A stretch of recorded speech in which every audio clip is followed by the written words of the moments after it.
Chapter 304.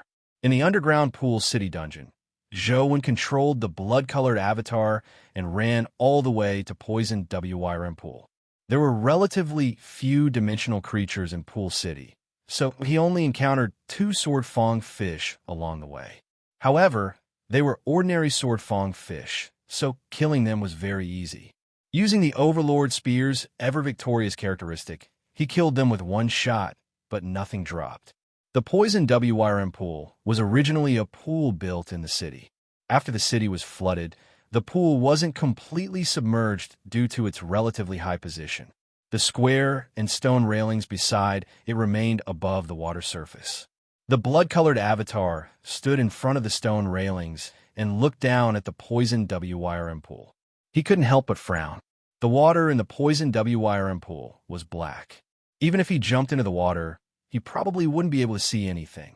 He first summoned an ordinary golden warrior and got it to enter the poisoned WYRM pool to test the water to see if it could lure the poisoned WYRM out.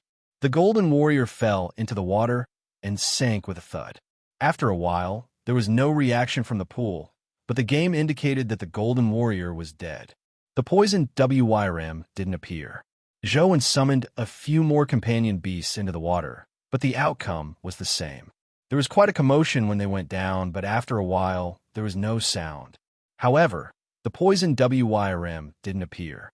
With no other choice, Zhou could only get Ghost Bride to give it a try. She had a ghost body and wasn't affected by the poisonous water. She floated straight into the lake. Although Ghost Bride wasn't affected, the pool was pitch black and she couldn't see anything.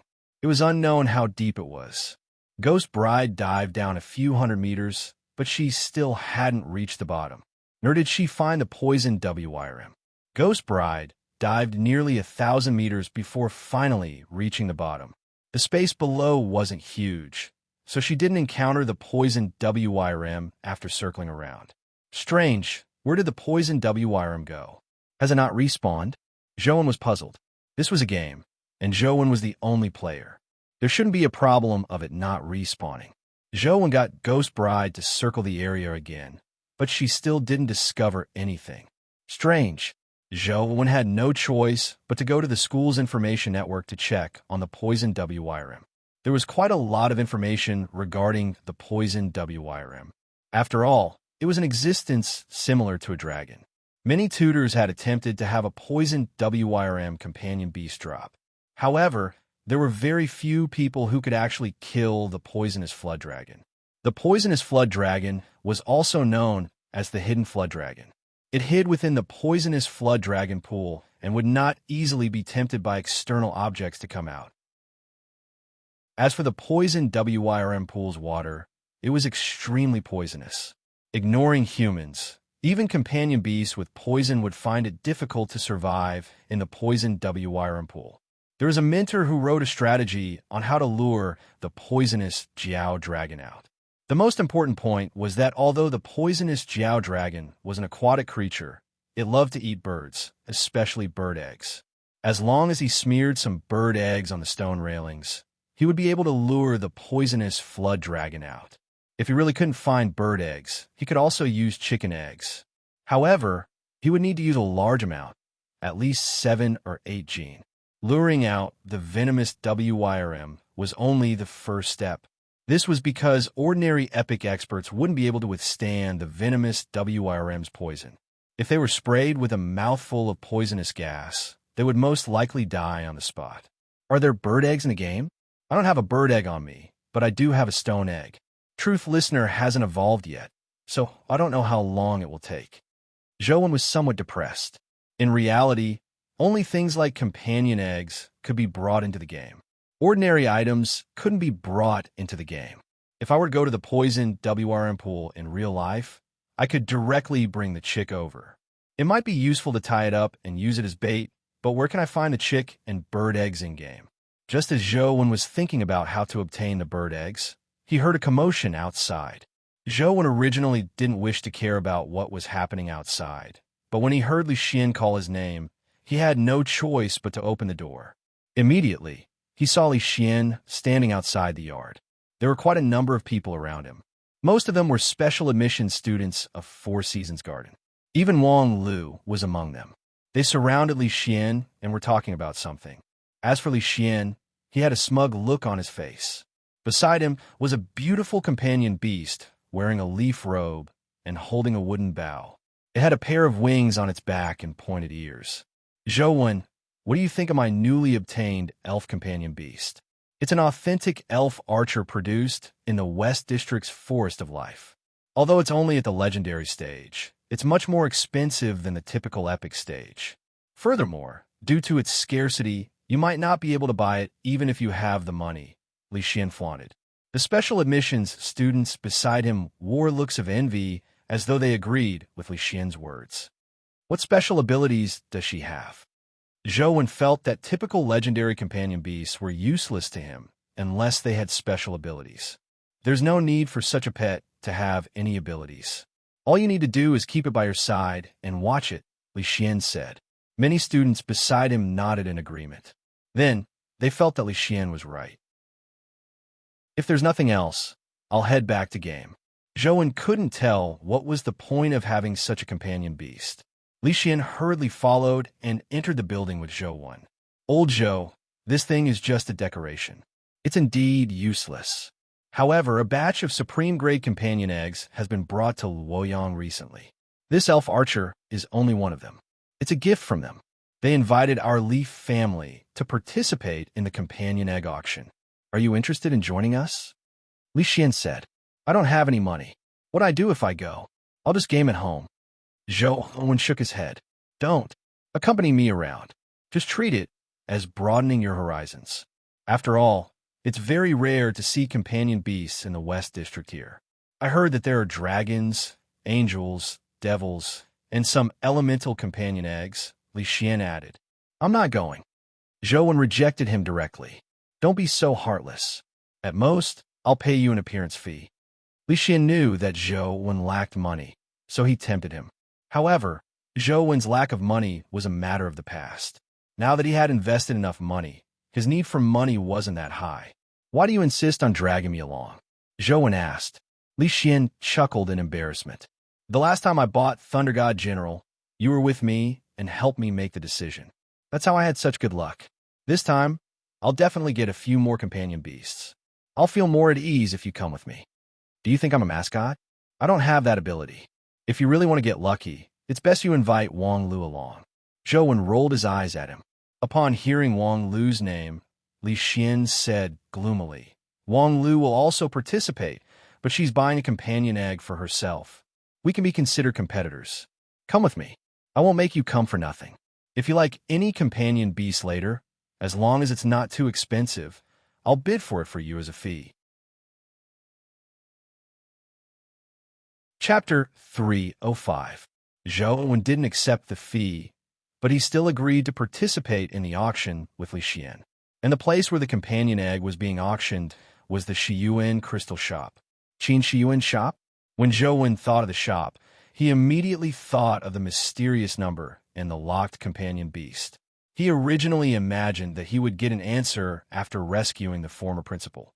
But to his surprise, he didn't find the former principal in the ruined battlefield. The Yin family had already sent many experts into the temple to search. From time to time, Ensheng would inform him of the progress. According to Ensheng, there seemed to be some problems with the temple. According to an ancient architect's deduction, according to the layout of the temple, the part they had arrived at was likely the front temple. There was likely an inner temple behind it. The former principal and company were probably trapped in the inner temple. However, they hadn't found a way to enter the inner temple. The research was still ongoing. Zhou also wanted to enter the temple in-game, but unfortunately, he couldn't pass through the underground sea. He couldn't reach the temple. I should advance to the epic stage first. Zhou couldn't find any bird eggs in-game, so he had to think of a solution himself. In the reeds outside Pool City, there were some low-level bird-type dimensional creatures. Zhou caught a few alive and hung them on the stone railings of the poisoned WYRM pool to bleed them. This move was really effective. Soon, the poisoned WYRM pool bubbled. As for the avian dimensional creatures, they were trembling as though they were extremely afraid. Whoosh! The surface of the water suddenly exploded as a dimensional creature that looked like a snake or a dragon extended half of its body out of the poison pool.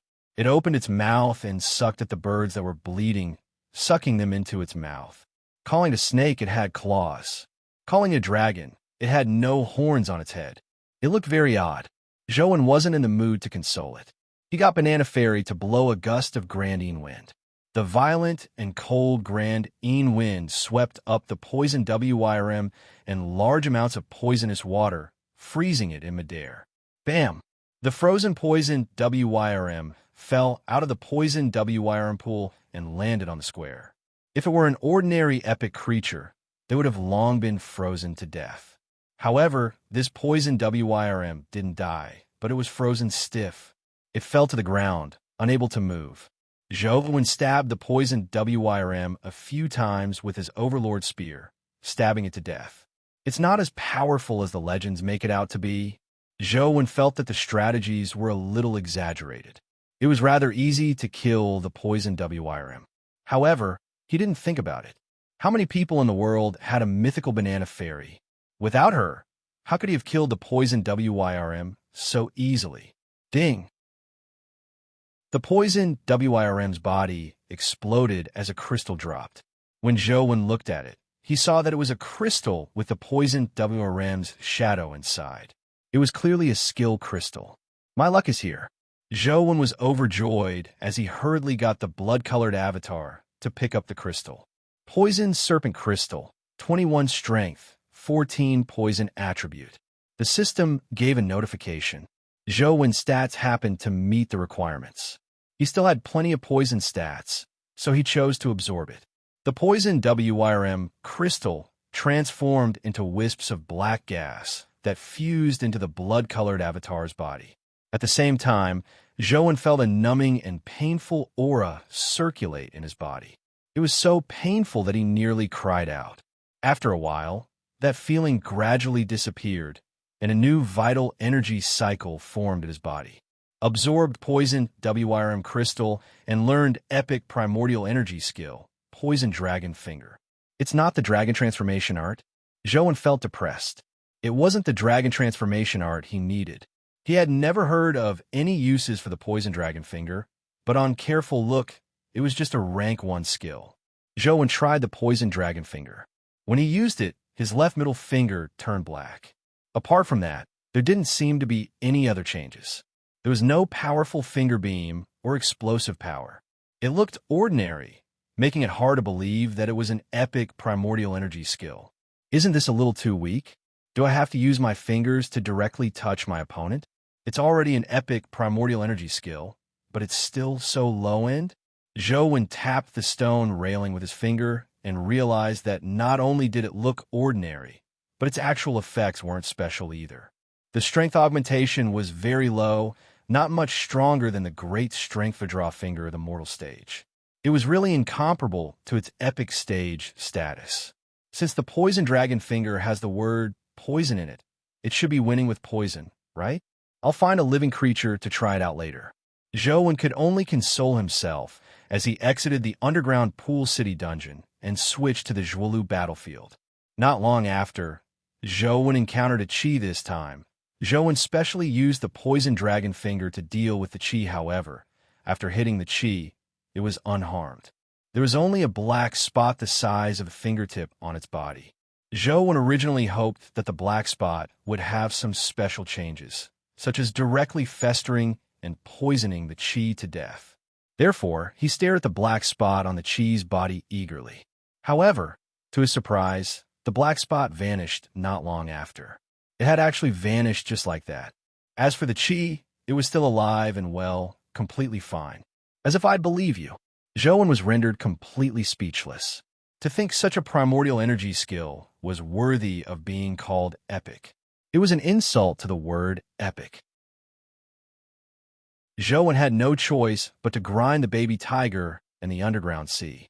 After successfully sending himself to his death, he entered the underground Pool City to grind the poisoned WYRM. He swore he wouldn't stop until he obtained the dragon transformation art. With experience, he knew how to lure the poisoned WYRM out, making it much easier to kill it. There were no absolutely invincible dimensional creatures in this world. Even a companion beast like Banana Fairy, which had a mythical foundation, could be cracked as long as one knew her characteristics. The principle of mutually reinforcing and restraining each other was very useful in battles between companion beasts and dimensional creatures. It was unknown if Wen's luck had really changed recently, but after killing the poison WIRM again, another primordial energy skill crystal dropped. It left Wen in disbelief. Heavens bless me. It should be the dragon transformation art this time, right?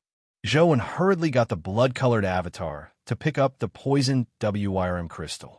The absorption conditions were the same as before. There were strength and poison stat requirements.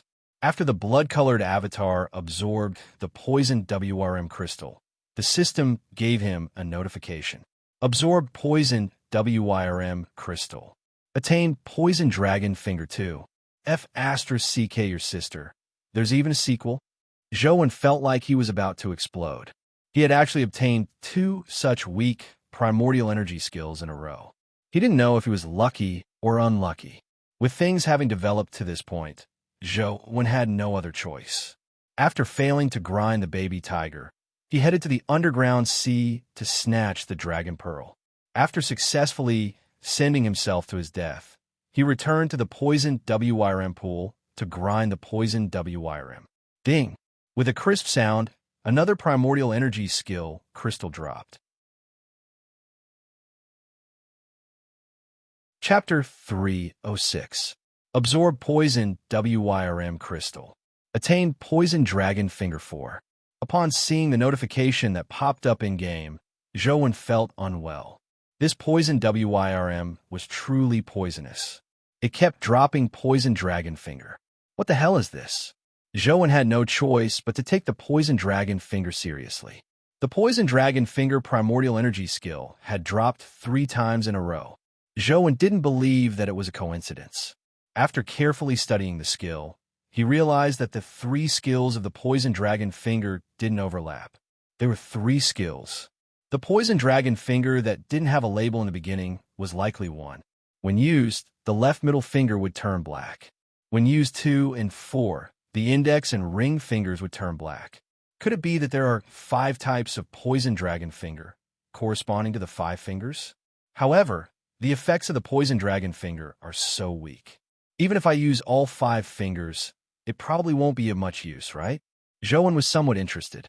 He wanted to know if gathering all 5 poison dragon fingers would increase the might of the poison dragon finger. After all, the current poison dragon finger didn't live up to its title as an epic skill.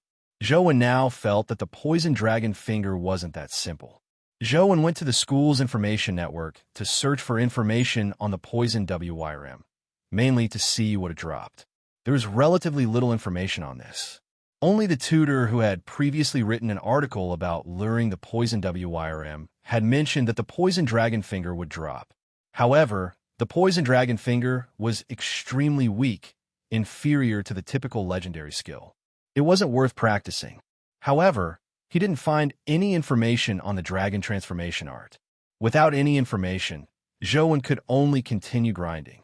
However, after killing the poison WIRM 3 times, only a strength crystal dropped. No skills dropped, much less a companion egg. The dragon transformation art is so rare. I wonder who had it drop in the past. Wen had no choice but to patiently grind. The Bat Cave dropped the most items, but there weren't many that were useful. The best was naturally the white shadow of poison companion egg. Unfortunately, Wen only had 1 drop.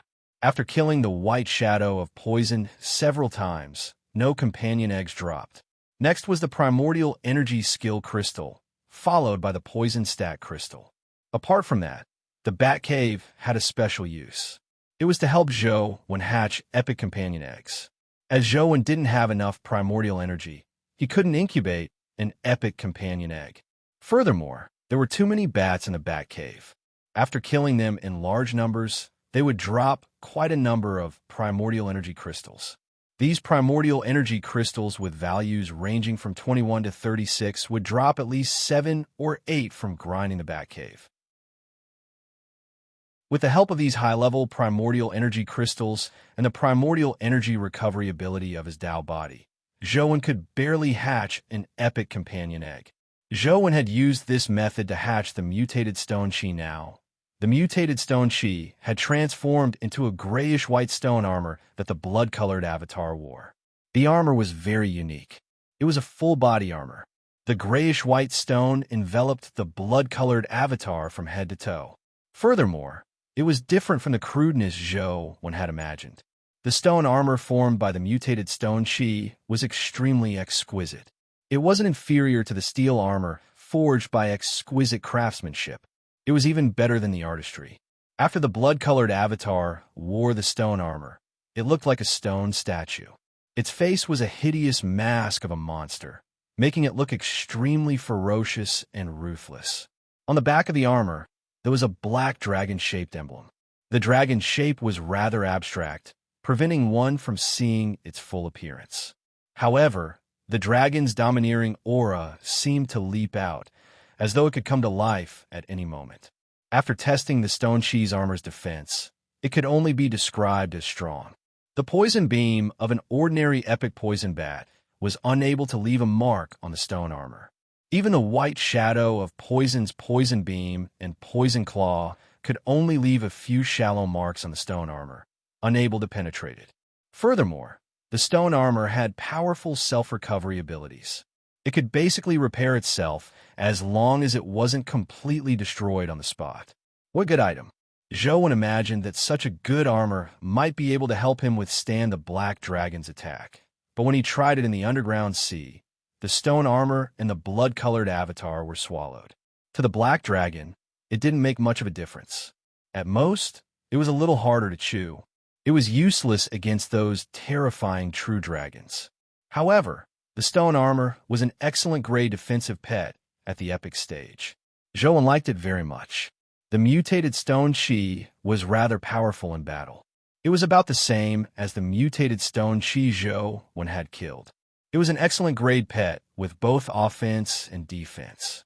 After hatching the mutated stone chi, Zhou took out the mutated sword fong companion egg and hatched it using the same method. Mutated sword fong fish, epic life providence, fish of sword comprehension life soul, sword flash fish strength, 39 speed, 37 constitution, 38 primordial energy, 35 talent skill. Fong wheel sword flash companion form. Sword, although only had one skill, the mutated sword Fong Fish's stats were just too good. It was outstanding in every aspect. None of its stats were lower than 35. It could be considered an excellent grade epic pet. The only regret was that the mutated sword Fong Fish was a water elemental creature. It could only move freely in water. Its mobility on land was greatly reduced, making it useless. However, that didn't matter. If there was no water, Zhou could use it as a sword. The sword formed by the sword Fong Fish had its own sword beam. It was much more convenient to use than the Overlord Spear. It was also stronger, but it didn't have the ever-victorious skill. He took the mutated sword Fong Fish to the underground sea, hoping to use its speed in water to snatch the Dragon Pearl. However, it was still swallowed by the Black Dragon without any room for resistance. From the looks of it, it's not enough to rely on pets. I have to quickly raise my strength. Zhou gritted his teeth and continued grinding the poison WYRM, hoping to grind the dragon transformation art as soon as possible. When it was time to meet Li Xian, Zhou applied for leave and went to the auction with him. Zhou was already rather familiar with the Shiyuan crystal shop, but when he came with Li Xian today, there were more people than the previous few times. The people who came were basically middle-aged and elderly. There are also young people, but not many. Apart from Li Xian, Zhou didn't see anyone familiar. Wang Lu didn't seem to be here either. Third brother, aren't you going to introduce your friend to me? Just as Zhou and Li Xian arrived at the venue, they saw a young man walk over. Although Zhou didn't know the young man who walked over, he could guess that this person was likely Li Xian's second brother. The man had tried to kill him many times. Chapter 307. Formal attire like a suit and white shirt would give an ordinary person a formal feeling. but when worn by the young man in front of him, he seemed very natural and unrestrained. It was as though it was only natural for him to wear these clothes. He had an indescribable, unique charm. Joan sized him up. A man in his 20s was so handsome that it left others envious. His every move was filled with charm, enough to move any woman's heart. Seeing Li Xian look at him coldly without any intention of introducing him, the man smiled and extended his hand to Zhou Wen. "Hello, my name is Li Xiaobai. My courtesy name is Ma Bai. Everyone close to me calls me Ma Bai. You're a third brother's friend, so you can also call me Ma Bai." Zhou Wen, Li Xian's friend. Zhou Wen extended his hand and shook it. After releasing it, he simply said one sentence. The last 5 words directly told Li Xiaobai that he was on the same side as Li Xian and that he wouldn't be friends with Li Xiaobai. Li Xiaobai didn't mind as he said with a smile, "Third brother's friend is naturally my friend. If there's a chance in the future, get to know me better. You will slowly understand me. There's no rush to make a conclusion. I have friends over there. You guys chat first." Seeing Li Xiaobai leave, Li Xian curled his lips and said, "He's always a refined person in front of others, but he's capable of doing anything behind the scenes." Zhou glanced at Li Xiaobai and felt that Li Xian's second brother was a little terrifying. He had schemed to kill Li Xian, but in front of others, he could still act like a good brother. Furthermore, he didn't show any emotional changes. If Zhou didn't know the inside story, he would probably believe that he and Li Xian were good brothers who had a good relationship. Li Xiaobai is really a little terrifying. "It's no wonder you can't beat him," Zhou said to Li Xian. "What do you mean I can't beat him? I just didn't want to compete with him in the past, but it's different now. In the future, he won't be able to take advantage of me," Li Xian said with a curl of his lips. Zhou shook his head slightly. Li Xian's words had already exposed his weakness. Even though Li Xiaobai had treated him in such a manner, he had no intention of killing Li Xiaobai. He just didn't want Li Xiaobai to take advantage of him again. Such a harmless personality might be Li Xian's weakness, but it was precisely because of his personality that Zhou was willing to get close to him and befriend him. In the glass display cabinets in the exhibition hall, there were many companion eggs. These were all companion eggs that were being auctioned today. Anyone could take a careful look at them so that they could bid during the evening auction. However, it was difficult to tell if a companion egg was good or bad. Furthermore, the tempered glass barrier blocked the companion egg's aura, making it even harder to tell if it was good or bad. "Have you chosen a target?"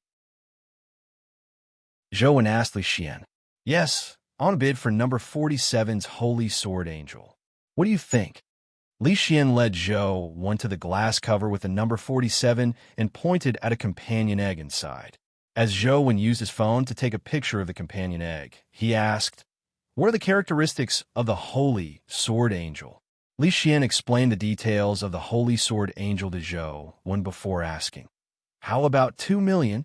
During the auction, I intend to buy this one for 2 million. What do you think?" "I don't think this one is good. It's best you change it," Zhou said after some thought. He saw that the Holy Sword Angel's stats were only average. Although they weren't bad, they weren't considered good either. They didn't have a complete set of skills and were far from excellent grade. "Then which one do you think is good?" "I want one that looks good. Help me choose one from here." Li Xian pointed at the few companion eggs in the catalog for Zhou to see. The few companion eggs in the catalog hatched companion beasts like angels, fairies, and demonesses.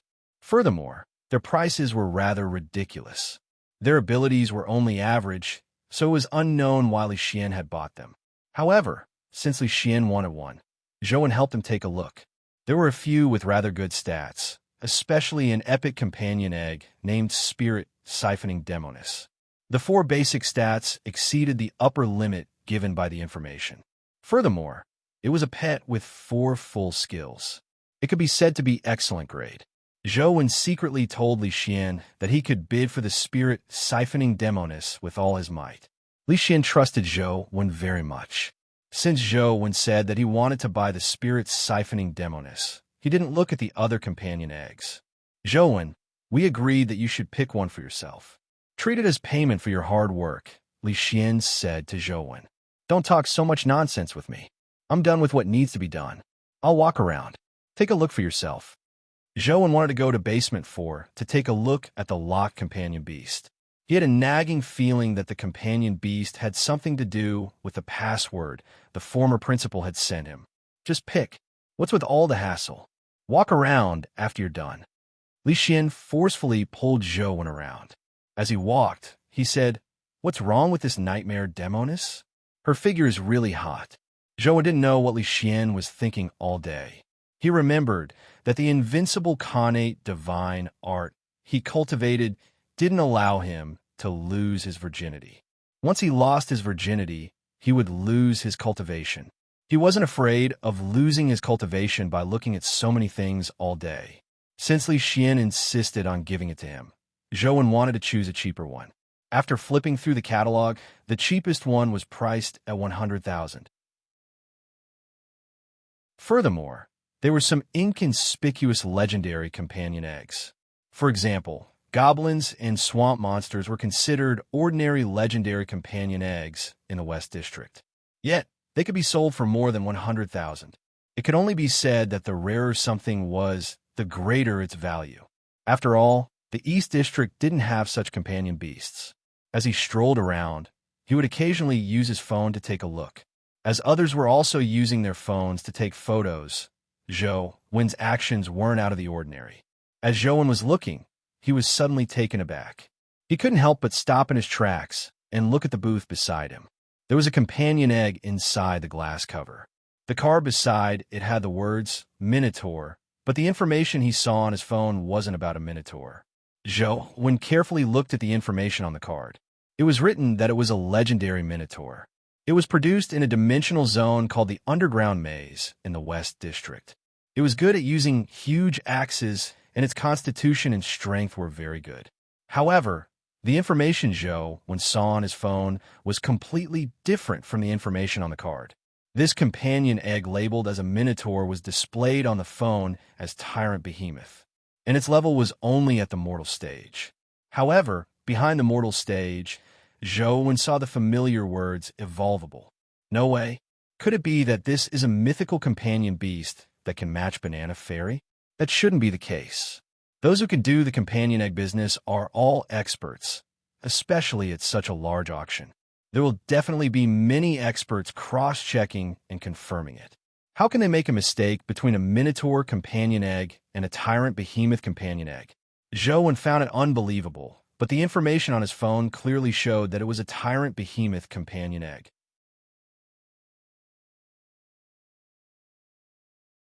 Chapter 308.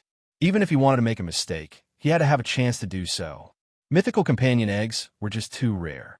If someone really obtained such a companion egg, would they put it together with other companion eggs to make a mistake? In any case, if it were Zhou Wen, he definitely wouldn't make a mistake. No matter how I made a mistake, since there's such a good thing, it'd be a waste not to take it. Zhou Wen pointed at the companion egg with the Minotaur's name and said to Li Xian, "I want this." "Minotaur?" "I say, old Zhou, your taste is a little heavy. You don't want so many companion eggs, but you chose such an ugly thing. Even if you want to help me save money, you shouldn't be so frugal, right? How about this? I'll make the decision. I'll film a female nightmare for you tonight. I guarantee you won't regret it," Li Xian said after looking at the introduction on the name card. "No, I want this. If you don't do it, I'll do it myself tonight," Zhou Wen said. "You sure are strange. You don't want so many beautiful companion beasts, but you insist on such an ugly thing. Forget it. As long as you like it," Li Xian said helplessly. After all, Zhou Wen had always been this strange, so he wasn't surprised by it. "Zhou Wen, Li Xian, the two of you came early." Wang Lu walked over and stood in front of the two of them. "Wang Lu, don't you think this punk Zhou Wen is strange? He has so many beautiful companion beasts and insists on choosing an ugly Minotaur," Li Xian said to Wang Lu with a smile. "What Minotaur?" Wang Lu asked. Li Xian pointed at the display cabinet beside him. Wang Lu looked over and saw that the item number was 107. She revealed a look of surprise and asked Zhou Wen, "You want to buy this companion egg?" "Yes." Zhou Wen's heart skipped a beat as he felt something amiss. What a coincidence. Wang Lu reached in her pocket and took out a note. She opened it and handed it to Zhou Wen. What's this? Li Xian stretched his head over to look at the note curiously. He saw the number 107 written on it. Wang Lu said with a smile, I didn't want to come, but the host of this auction is an old friend of my family's elders. I'm the only one in Luoyang, so I had no choice but to attend. I didn't plan on buying any companion beasts, so I couldn't be bothered to look at them. I casually wrote a number. When the auction begins tonight, I'll bid for a companion beast with this number. It'll be a show of respect to the auction's host. Li Xian found it a coincidence when he heard that, but Zhou Wen was alarmed. Wang Lu's luck was just too good. She had actually managed to get a mythical companion beast. She was practically a human-shaped lucky cat. Don't tell me you plan on bidding for this minotaur? Li Xian said to the two of them. Since both of them had chosen the minotaur, if they were to fight, it would only benefit the seller. They were all classmates and had a good relationship, so there was no need to fight. Wang Lu looked at Zhou Wen and said, I have no intention of giving up.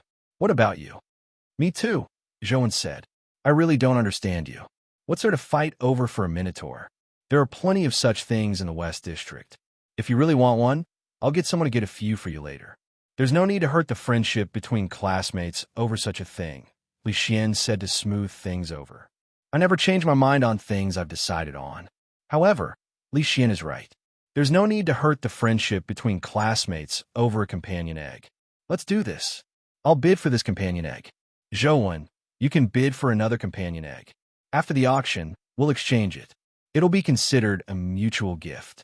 This way, I won't change my decision and you'll get the companion egg you want. Is that fair? Wang Lu said after some thought. Fair. Zhou Wen nodded in agreement. He felt that if he really competed with Wang Lu, it was unlikely he could beat her. This was for the best. Be it wealth or luck, Zhou Wen was far from Wang Lu's match. I'm going to greet the main family. See you at the auction tonight. A waiter came to invite Wang Lu, so she had no choice but to leave. Zhou Wen continued looking at the companion eggs in the exhibition hall. Although Wang Lu was willing to exchange them, Zhou Wen still felt a little uncomfortable. He thought that he couldn't reject a mythical companion beast, but he should at least try his best to find a good companion beast for Wang Lu. In a private room on the top floor of the Shiyuan store, a middle-aged man carefully knocked on the door. When the door opened a crack, he immediately entered the room. In the private room, an old man sat on the sofa and asked as he smoked, Have you done what I asked you to do? Sir, it's all done. I've already swapped the companion egg. As long as you bid for that companion egg at the auction, you can take it away without anyone noticing. The Zhang family definitely won't be able to find out in a short period of time. The middle-aged man who had just entered said nervously. Well done. What's the serial number of that companion egg? The old man put down his cigarette as his eyes shimmered with a fiery glint. Sir, you promised me that as long as I did this well, you would restore my freedom and send me home at sea, the middle-aged man said to the old man, his tone a little flustered. I'll naturally do what I promised you, the old man said with a frown. I've been in the Zhang family for so many years, and it wasn't easy for me to get to where I am today. Now that I've done such a thing and the Zhang family finds out, there's definitely no way for me to survive. This is all to carry out your orders, sir. Sir, you have to keep your promise and send me home at sea. The middle-aged man's eyes were bloodshot as he clenched his fists nervously. I said that I'll definitely do what I promised. Don't worry. What's the serial number of that companion egg? The old man stared at him coldly and asked again. 107? Number 107. That companion egg is extremely similar to the Minotaur companion egg. I used some tricks on the companion egg. Even those appraisal experts wouldn't be able to tell if they didn't know beforehand. Furthermore, no one would pay special attention to a Minotaur companion egg. Just as the middle-aged man finished speaking, a ghost-like figure of light appeared behind the old man. The figure of light spat out a cloud of smoke at the middle-aged man. The middle-aged man didn't even have time to react before the smoke enveloped his body. Soon the smoke swirled back. When it landed between the old man's fingers, it had already turned into a cigarette. The old man struck a match and lit the cigarette. He took a deep puff before exhaling a mouthful of smoke. He said indifferently, "Don't worry. I'll scatter your ashes into the sea. You can consider it as going home. Zhou circled the exhibition hall for quite a while, but he failed to find a companion beast that he was satisfied with. It was either too expensive or too poor. He couldn't afford it if it was too expensive, but he felt apologetic if it was too poor.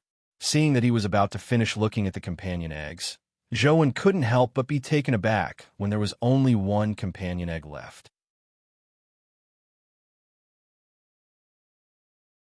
Chapter 309. Four-leaf clover, legendary life providence, lucky grass strength, 0 speed, 0 constitution, 3 primordial energy, 20 talent skill, exorcism companion form.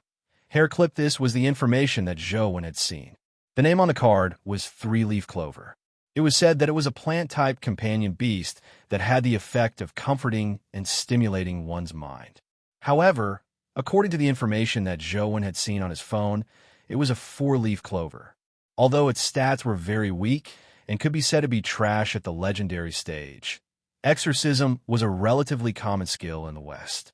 Furthermore, it was a passive skill, so it wasn't very useful. On the whole, the 4-leaf clover looked ordinary and nothing worth paying attention to. However, its lucky grass life providence surprised Zhou. Lucky grass life providence. Luck +3, it was a simple and direct introduction. Zhou had seen such an introduction before Wang Fei's baby tiger hatched. However, the baby tiger's luck was +5, 2 points higher than the lucky grass. This was understandable. After all, the baby tiger was at the epic stage, while the 4-leaf clover was only at the legendary stage. Wang Lu's luck is really impressive. I'll take it. Zhou decided to bid for the 4-leaf clover companion egg. The luck stat was just too rare. Too many people wanted it, so Zhou naturally wanted it too. However, this was probably Wang Lu's luck. If he had taken Tyrant Behemoth, the 4-leaf clover would have been Wang Lu's. He couldn't force it. Furthermore, Zhou felt that a hair clip wasn't suitable for him. Many people knew Li Xian. Li Xian had gone to socialize, and Zhou didn't like socializing, so he went to basement 4 to take a look at the locked companion beast. However, Zhou soon realized that apart from the independent elevator he had taken previously, there was no other way to basement 4. And the elevator he had taken previously was closed and couldn't be opened. Zhou was puzzled. So many tycoons from Luoyang and the surrounding areas had come today. There were even tycoons from other places who had specially come to participate in the auction. Yet, they didn't open basement 4 to sell the pets. Instead, they sealed it. Qin Shiyuan's actions were somewhat strange. He found an attendant and asked a few questions. The attendant only said that basement 4 required the boss's accompaniment. They had no way of taking Zhou down. Zhou had no choice but to give up on the idea of heading down. He circled the other floors of the shop. The Shiyuan shop lived up to its reputation as an old shop in Luoyang. There were plenty of crystals and companion eggs, and there were quite a number of new products. It was obvious that Qin Shiyuan had many connections. When the auction was about to begin, Li Xian brought Zhou to a private room on the 2nd floor. Wang Lu was already waiting inside. It's all thanks to Wang Lu this time. Otherwise, young people like us wouldn't have been able to get a private room today. Li Xian grinned as he sat on the sofa. Wang Lu smiled and said, "This room wasn't prepared for me. It's for the sake of my family's elders. I'm just a representative." After the 3 of them chatted for a while, the auction began. The first items to be auctioned were the legendary companion eggs. They were considered desserts before the main course. Finally, the epic items were the main course. The legendary companion beasts started at 100,000. Their quality was much worse than the batch Zhou had obtained previously. However, those who could participate in the auction didn't care about such a tiny amount of money. They were just buying something they liked. There were no unsold auctions, but the prices weren't high. The highest one was sold at 230,000.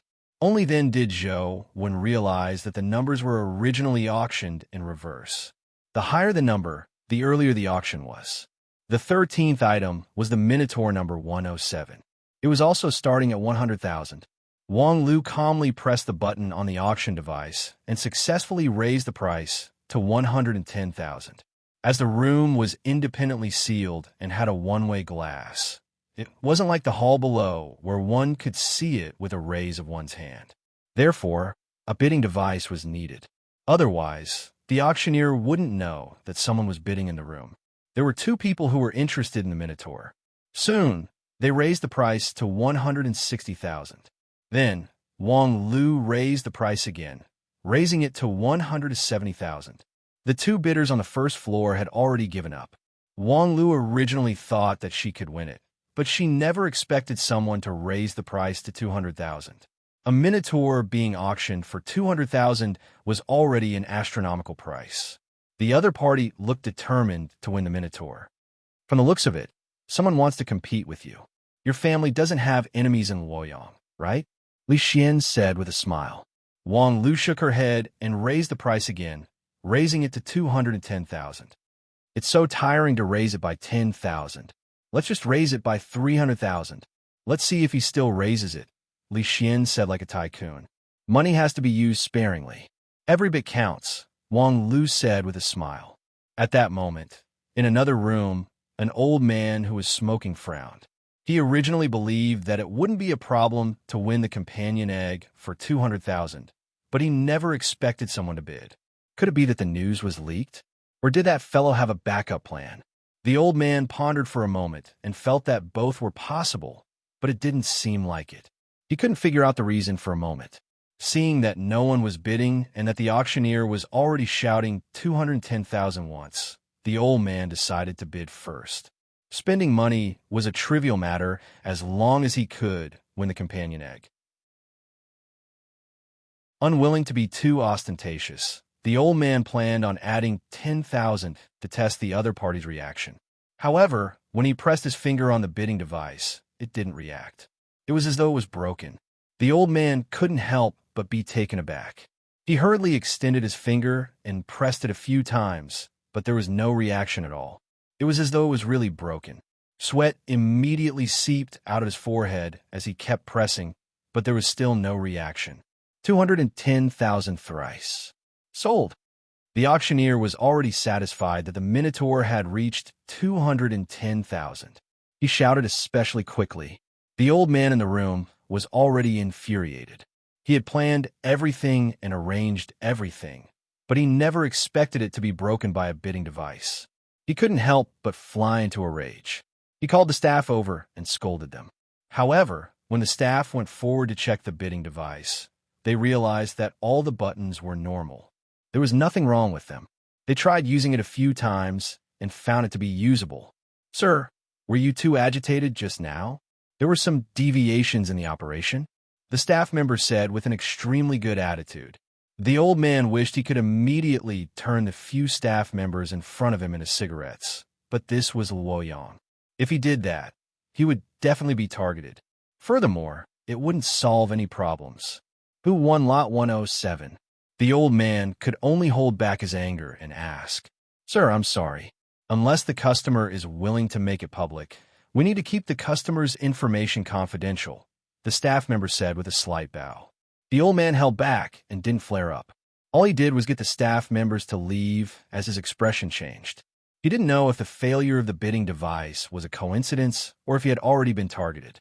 If he had been targeted, he would be in danger.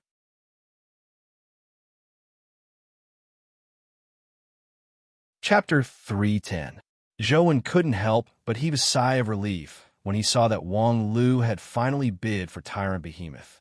Such a companion beast that had a chance of advancing to the mythical stage in the future was just too precious. There was nowhere to grind it in-game. It wasn't like ordinary pets that could be grinded casually. As long as he had the time, he would be able to grind them. There probably wouldn't be a second chance like this. Soon, a staff member brought the auction item over. After Wang Lu confirmed that the auction item was correct, she paid with her card and obtained the Tyrant Behemoth companion egg. Wang Lu held the companion egg with both hands and turned to Zhou. Zhou extended his hand to take it, but to his surprise, Wang Lu retracted her hand. She hugged the companion egg and smiled at Zhou. Since it's an exchange, where's your companion egg? The companion egg I chose hasn't been auctioned yet, Zhou said. Then I'll wait until you get the companion egg. Wang Lu hugged the companion egg and sat back on the sofa. Zhou wasn't in a hurry as he waited for the auction to continue. After a few more items, he finally saw the four-leaf clover being auctioned. There were relatively few people bidding for the four-leaf clover. According to the information on the card, the four-leaf clover didn't have any combat strength. It was basically a supplementary item that cleared one's mind. Its effects were probably not much different from Essential Balm, so not many people were interested in it.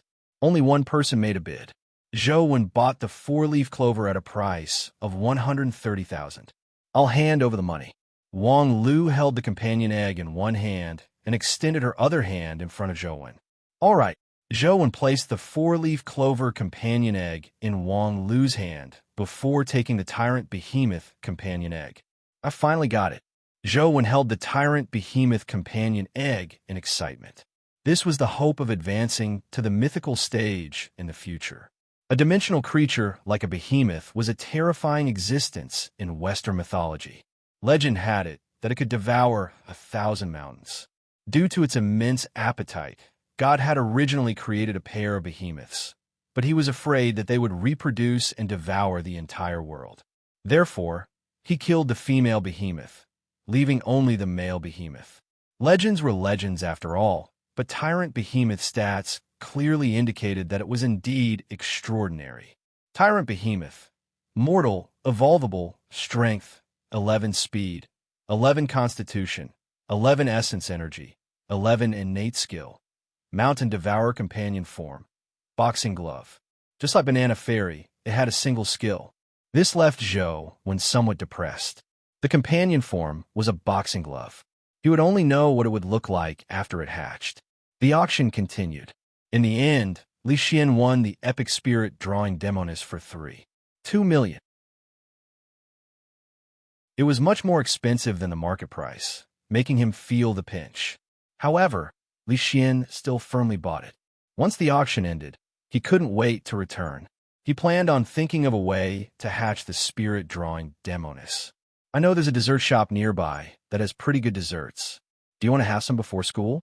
Wang Lu asked Zhou, after leaving the Shiyuan shop. You go ahead. I don't like sweet things. Zhou really didn't eat sweets.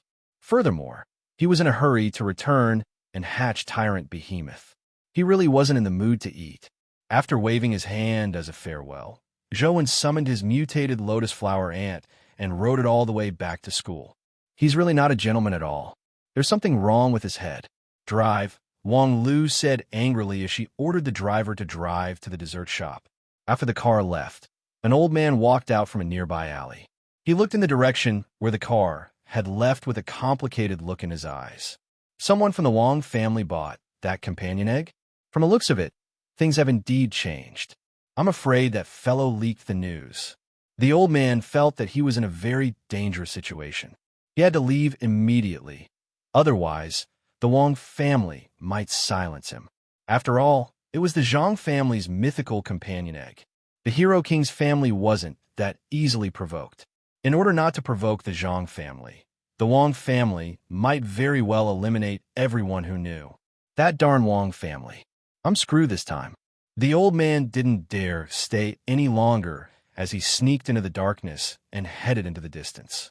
He was in a tense state as he constantly paid attention to his surroundings to prevent the Wang family from pursuing him at any moment. After Zhou returned to his dorm, he hatched Tyrant Behemoth. After all, it was only at the mortal stage. With Zhou's current primordial energy, hatching it was rather easy. Not long after, a tattoo that looked like a bull's head appeared on the back of Zhou's hand. It was completely black and looked like the silhouette of a bull's head. He summoned Tyrant Behemoth. He originally imagined that it would be a behemoth. After all, Behemoth was the largest creature in myths and legends. It was a terrifying existence that could devour 1,000 mountains. However, the tyrant in front of him was only half the height of a human. It had a bull's head and thick, curved horns. Its body was like an ape's, and its claws were extremely sharp. The tail on its back was curled up, and its black fur was black and shiny like black silk. It looked a little like a minotaur, and it was a miniature version. After turning Tyrant Behemoth into a boxing glove, a black boxing glove immediately appeared on Zhou's right hand. Strangely, There were two horns at the front of the boxing glove. If Zhou wanted to punch someone, the front horns of the boxing glove would definitely touch the person first. This fellow is still at the mortal stage. No matter how strong it is, it can't be that strong. I wonder how long it will take to evolve to the level of Banana Fairy, Zhou thought. Soon, Zhou realized that Tyrant Behemoth was indeed worthy of being a legendary existence that ate 1,000 mountains. Banana Fairy, Truth Listener, and the other companion beasts that needed to be fed added up together, but they weren't as edible as Tyrant Behemoth. It hadn't been long since he fed it, but his phone would prompt him that Tyrant Behemoth was hungry again. Furthermore, it wasn't picky with food. Be it companion eggs or companion beasts, it could swallow them in one mouthful. Thankfully, Zhou could hunt a large number of epic poison bats. He got an epic poison bat companion egg to feed it, causing the system's notification to fall silent for a period of time. It can eat so much at such a young age. If it really evolves to the epic stage, can I afford to rear it? Zhou was already beginning to worry. Apart from studying at Wang Mingyuan's place, Zhou kept grinding every day. What he wanted the most was the lucky baby tiger and the poison WRM's dragon transformation art. Then, he wanted the dragon pearl. Zhou, make a trip to my office. Wang Fei sent him a message. Zhou imagined that Wang Fei had finally convinced her family to let him learn the Wang family's movement technique, but to his surprise, he learned that the school had made him a tutor after meeting her. He was in charge of taking care of a student at Bright Prospect College. That student's life and studies at Sunset College for the next 3 months would be arranged by Zhou. Isn't this the responsibility of a tutor? Zhou asked in puzzlement. Don't forget that you are a student of Sunset College. To students from other colleges, you are qualified to be their tutors. The word tutor in front of a tutor isn't for nothing. Do well and don't embarrass Sunset College, Wang Fei said to Zhou with a serious expression. Zhou wanted to refuse, but Wang Fei told him that this was the school's decision. He couldn't question it unless he dropped out.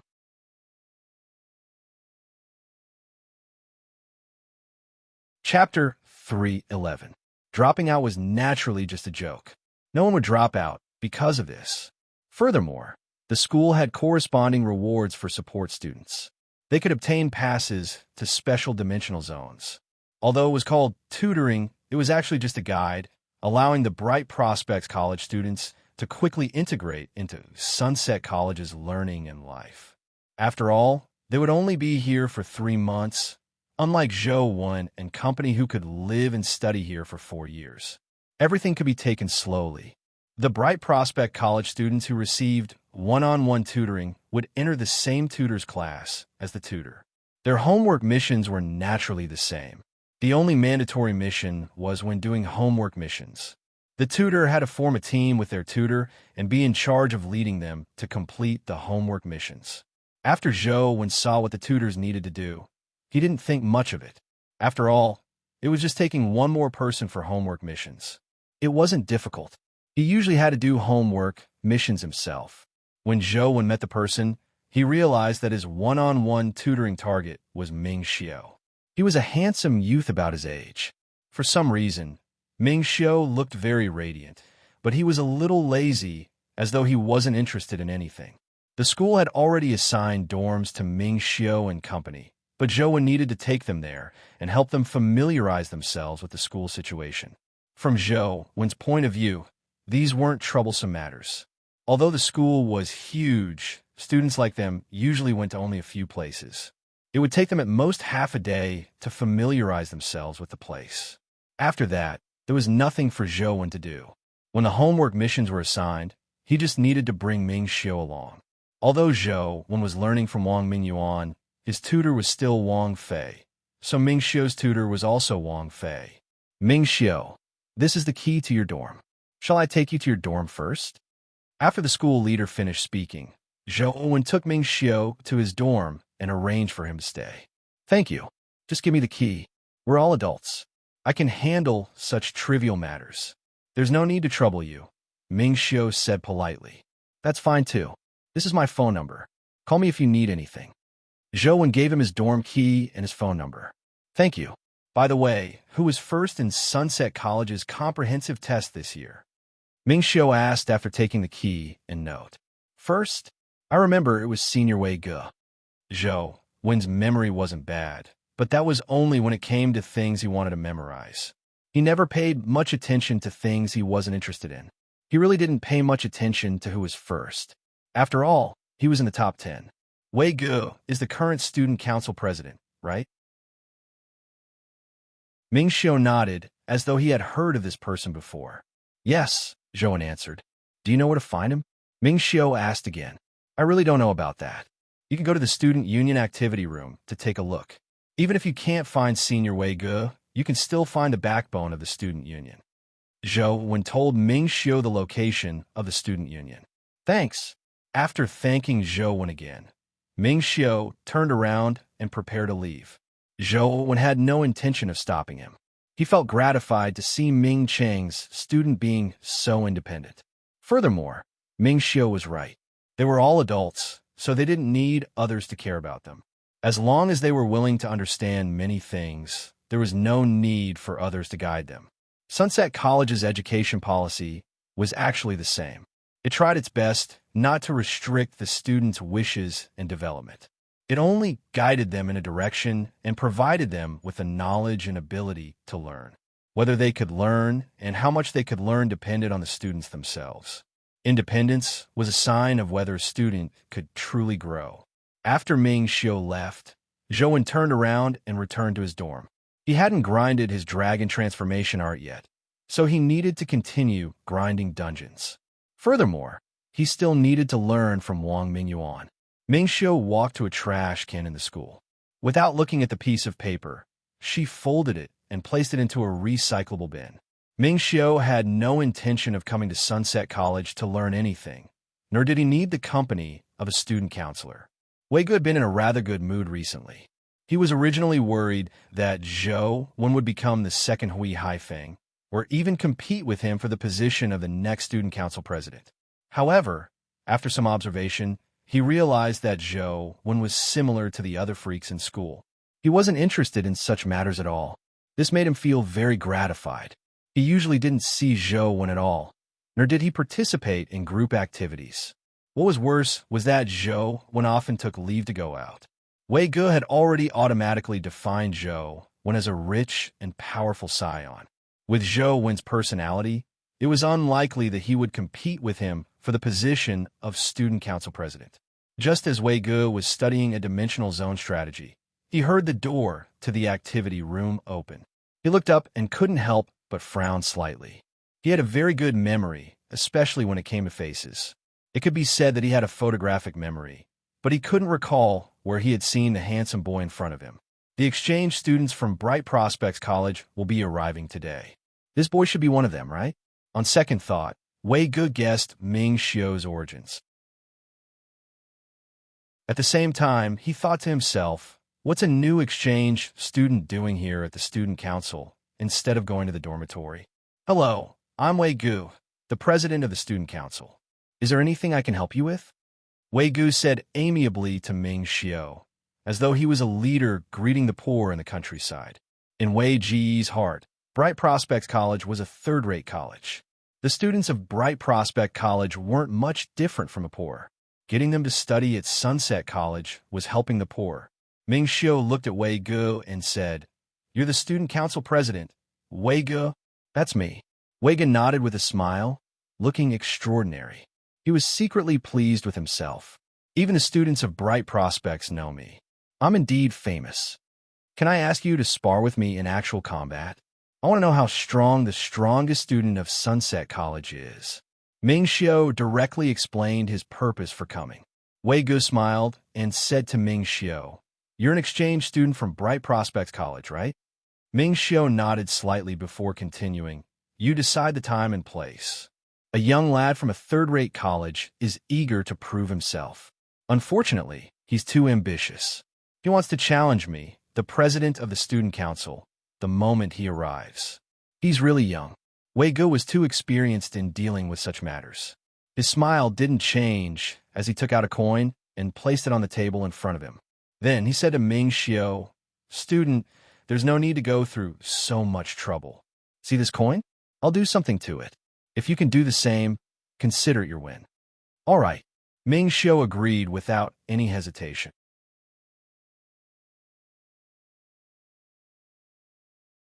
Chapter 312. Wei Gu extended his palm and casually pressed down on the coin on the table. Then, he removed his hand and looked at Ming Xiu with a smile. Did you see it clearly? Ming Xiu's gaze landed on the coin and saw that there was a tiny hole in the middle of the coin. He reached out and picked up the coin. He saw that the coin had been pierced, but the table below wasn't damaged at all. Condensing power into a needle? Ming Xiu said as he placed the coin on the table. You have a good eye. You could give it a try. Wei Gu was very pleased with himself. This technique of condensing power into a needle was his proudest technique. To be able to condense his palm force into the tip of a needle and control it freely was impossible for an ordinary person to achieve it without more than 10 years of hard work. It had nothing to do with strength. This was an extreme use of strength. Otherwise, no matter how strong one's strength was, even if they could shatter the coin, it would be impossible to leave a hole the size of a needle on it.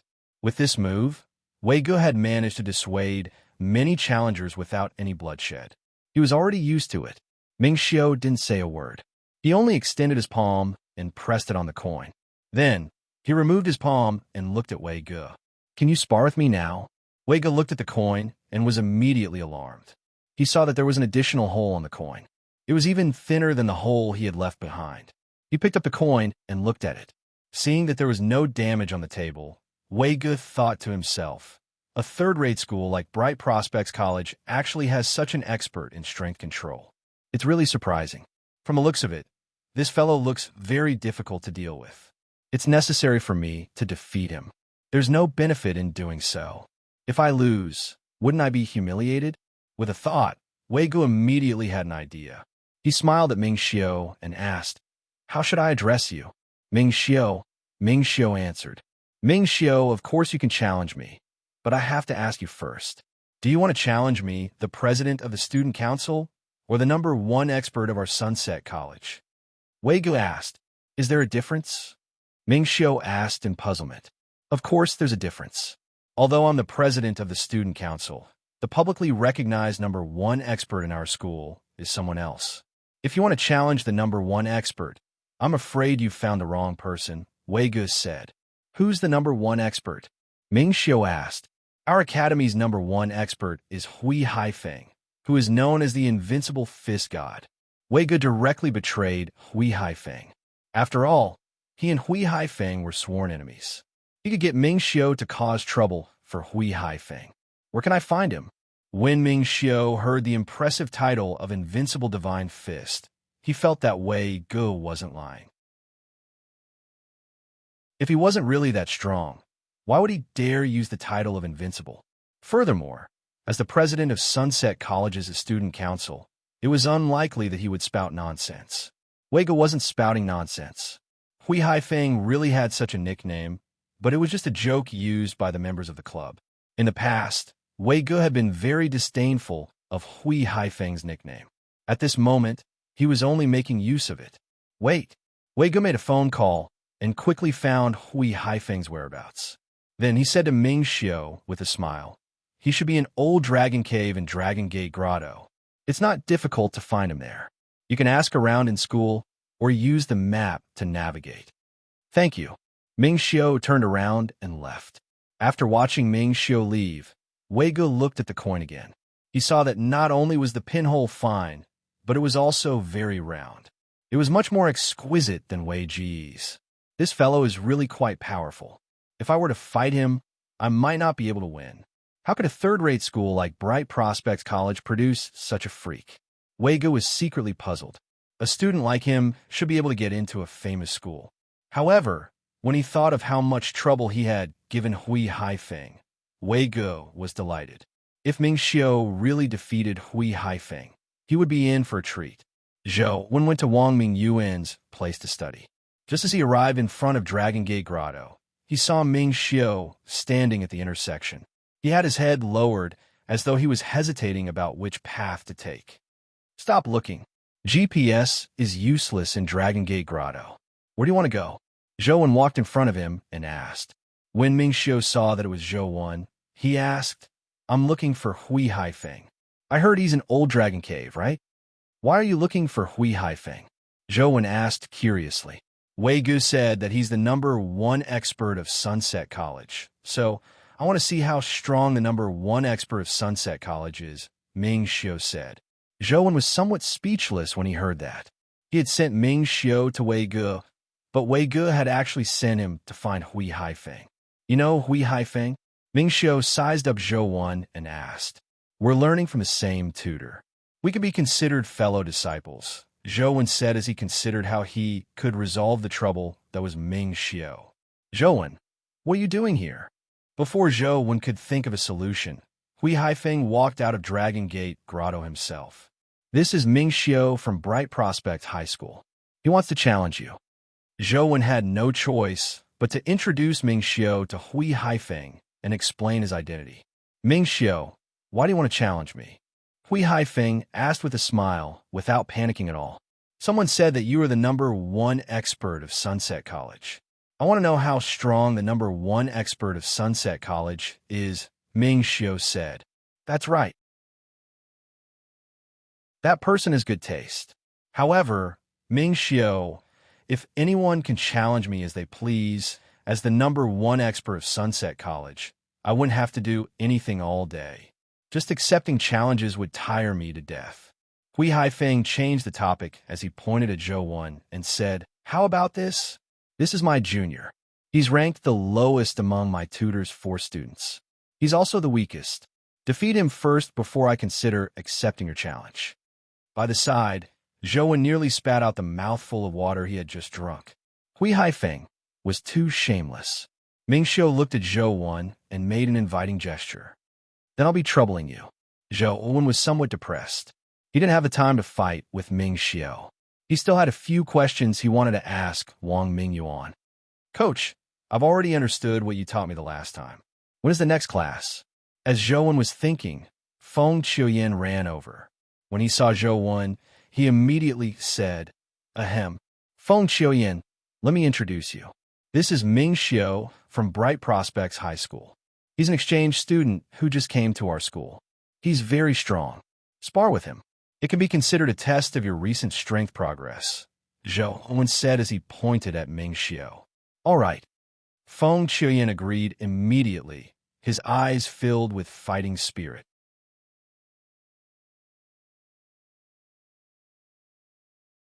Chapter 3:13. Ming Xiu revealed a look of displeasure. When he heard Feng Qiuyan address Zhou as coach, he imagined that Feng Qiuyan was groomed by Zhou. Sparring with such a person seemed to be belittling him. Feng Qiuyan's strength isn't inferior to mine. As long as you can defeat him, you can directly challenge Senior Haifeng. Zhou hurriedly pushed the ball back to Hui Haifeng. When Ming Xiu heard that, his expression eased up slightly as he looked at Feng Qiuyan. At this moment, the two of them were like lightning meeting fire. Their gazes met, and they immediately went to the arena together. Ming Xiu originally imagined that he could easily defeat Feng Qiuyan, who wasn't famous at all, but in this battle, he failed to gain an advantage.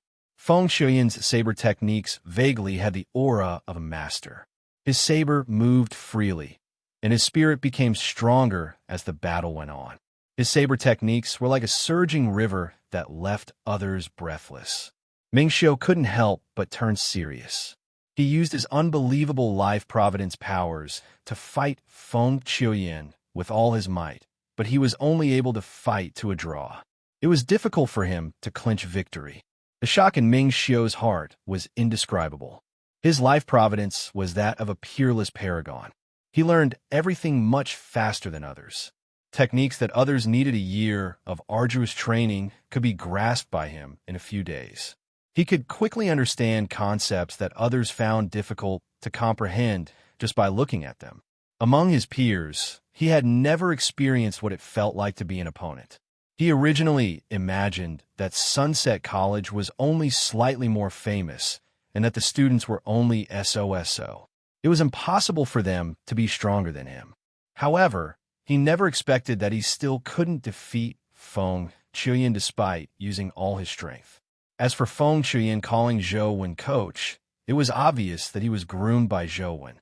Hui Haifeng also said that Zhou Wen was the weakest of their tutor's 4 students. Sunset College is really full of hidden talents. Ming Xiu, who originally found it boring coming to Sunset College as an exchange student, suddenly had a change in his gaze.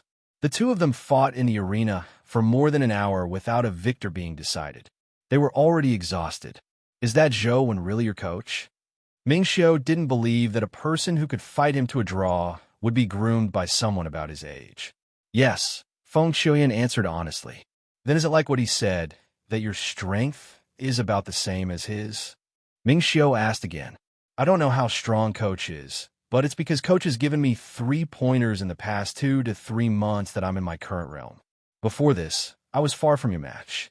I would have been defeated in less than 10 moves, said Feng Chuyin. Feng Chuyin believed that he was telling the truth, but even he didn't know that Zhou Wen had never given him any proper guidance. He had figured everything out himself. However, these words sounded different in Ming Xiu's ears. A person who couldn't even withstand 10 strikes from him in the past was able to fight him to a draw after receiving 3 pointers from Zhou Wen. It was unbelievable, but the Feng Chuyin in front of him looked like that kind of stubborn and focused person. Such a person did not seem likely to lie either. There's actually such a genius in this world. I was a frog in the well in the past. From the looks of it, coming to Sunset College was the right decision. Ming Xiu suddenly laughed. Days without an opponent or goal were too boring for him. Now that people like Feng Chuyin and Zhou Wen had appeared, he felt as though his entire life had come alive. Tian Jinjin and the students from Bright Prospects gathered in the cafeteria. From time to time, they would sweep their gazes towards the cafeteria's entrance, but they didn't see the familiar figure appear. Jinjin, we've already asked around. The person who got first place in Sunset College's comprehensive test this year is the student council president, Wei Gu. However, the person in the limelight isn't Wei Gu, but a freshman named Zhou Wen. He was already in the top 10 of the comprehensive test when he was at the mortal stage. Not long ago, he defeated Covenant College's John and helped the army kill Sky's Spider. A student from Bright Prospects College recounted Zhou Wen's deeds at Sunset College. Although that Zhou Wen is very strong, much stronger than us, he's definitely not Ming Xiu's match, Tian Jinjin said with certainty. Of course, no matter how strong Zhou Wen is, he's just a slightly stronger student. How can Ming Xiu be the same? He's the god of our Bright Prospects College. Another student from Bright Prospects College said matter-of-factly. The other students agreed with his words. Ming Xiu was just too dominant at Bright Prospects College. He was a god in the hearts of all the students. Even the school's tutors believed that Ming Xiu had the right to compete for the top 10 of the league's college students. Since that Zhou Wen is so famous, let Ming Xiu challenge him first. That way, Ming Xiu can become famous with a single battle and let those arrogant fellows at Sunset College know what a true genius is. Tian Jinjin was filled with confidence. It was as though she could already see all the students of Sunset College gaping in shock after Ming Xiu defeated Zhou Wen. As the few of them were chatting, Ming Xiu walked over. Ming Xiu, why are you so late? Tian Jinjin hurriedly sat Ming Xiu beside her. I was delayed, Ming Xiu said. Ming Xiu, we've already asked around. Now, Sunset College. Before Tian Jinjin could finish her sentence, she was interrupted by Ming Xiu. Jinjin, before we came, my mom should have secretly given you quite a bit of money, right? Ming Xiu asked Tian Jinjin. And he also asked me to keep it for you in case you need money for anything urgent, Tian Jinjin said in embarrassment. Give me 20,000 yuan, Ming Xiu said. What do you want money for? Tian Jinjin asked in puzzlement as she transferred the money to Ming Xiu. I want Zhou Wen to be my personal coach. He wants to give me some guidance and cultivation advice, Ming Xiu said excitedly. Previously, he had chatted with Feng Chuyin for a long time and found Zhou Wen unfathomable. It was really worth it to hire such a person for 20,000 yuan to teach him. Ming Xiu was a top genius. He could learn everything with a single glance, but at the same time, he had lost his direction. He didn't know what he should learn. It was as though he could learn anything, but he felt that nothing was his forte. This feeling wasn't good. Before today's battle, Ming Xiu only felt the loneliness of being invincible. However, after the battle with Feng Shuyan, he realized that he hadn't even taken his own path. After Feng Shuyan's repeated recommendations, Ming Xiu decided to hire Zhou Wen to draw up a cultivation plan for him and guide him. Even the 20,000 yuan per lesson was told to him by Feng Shuyan. Tian Jinjin and the others from Bright Prospect College were dumbfounded when they heard that. They stared blankly at the excited Ming Xiu, their mouths agape for a long time. They didn't even realize that the food they were holding had dropped. All of them looked at Ming Xiu as though they had seen a ghost. Just a moment ago, they had been discussing how Ming Xiu would defeat Zhou Wen and how he would become famous in Sunset College. But in the blink of an eye, the god in their eyes actually wanted to hire Zhou Wen as his coach. He even wanted Zhou Wen to guide him in cultivation. Instantly, the entire dining table fell silent. Only Ming Xiu spoke excitedly.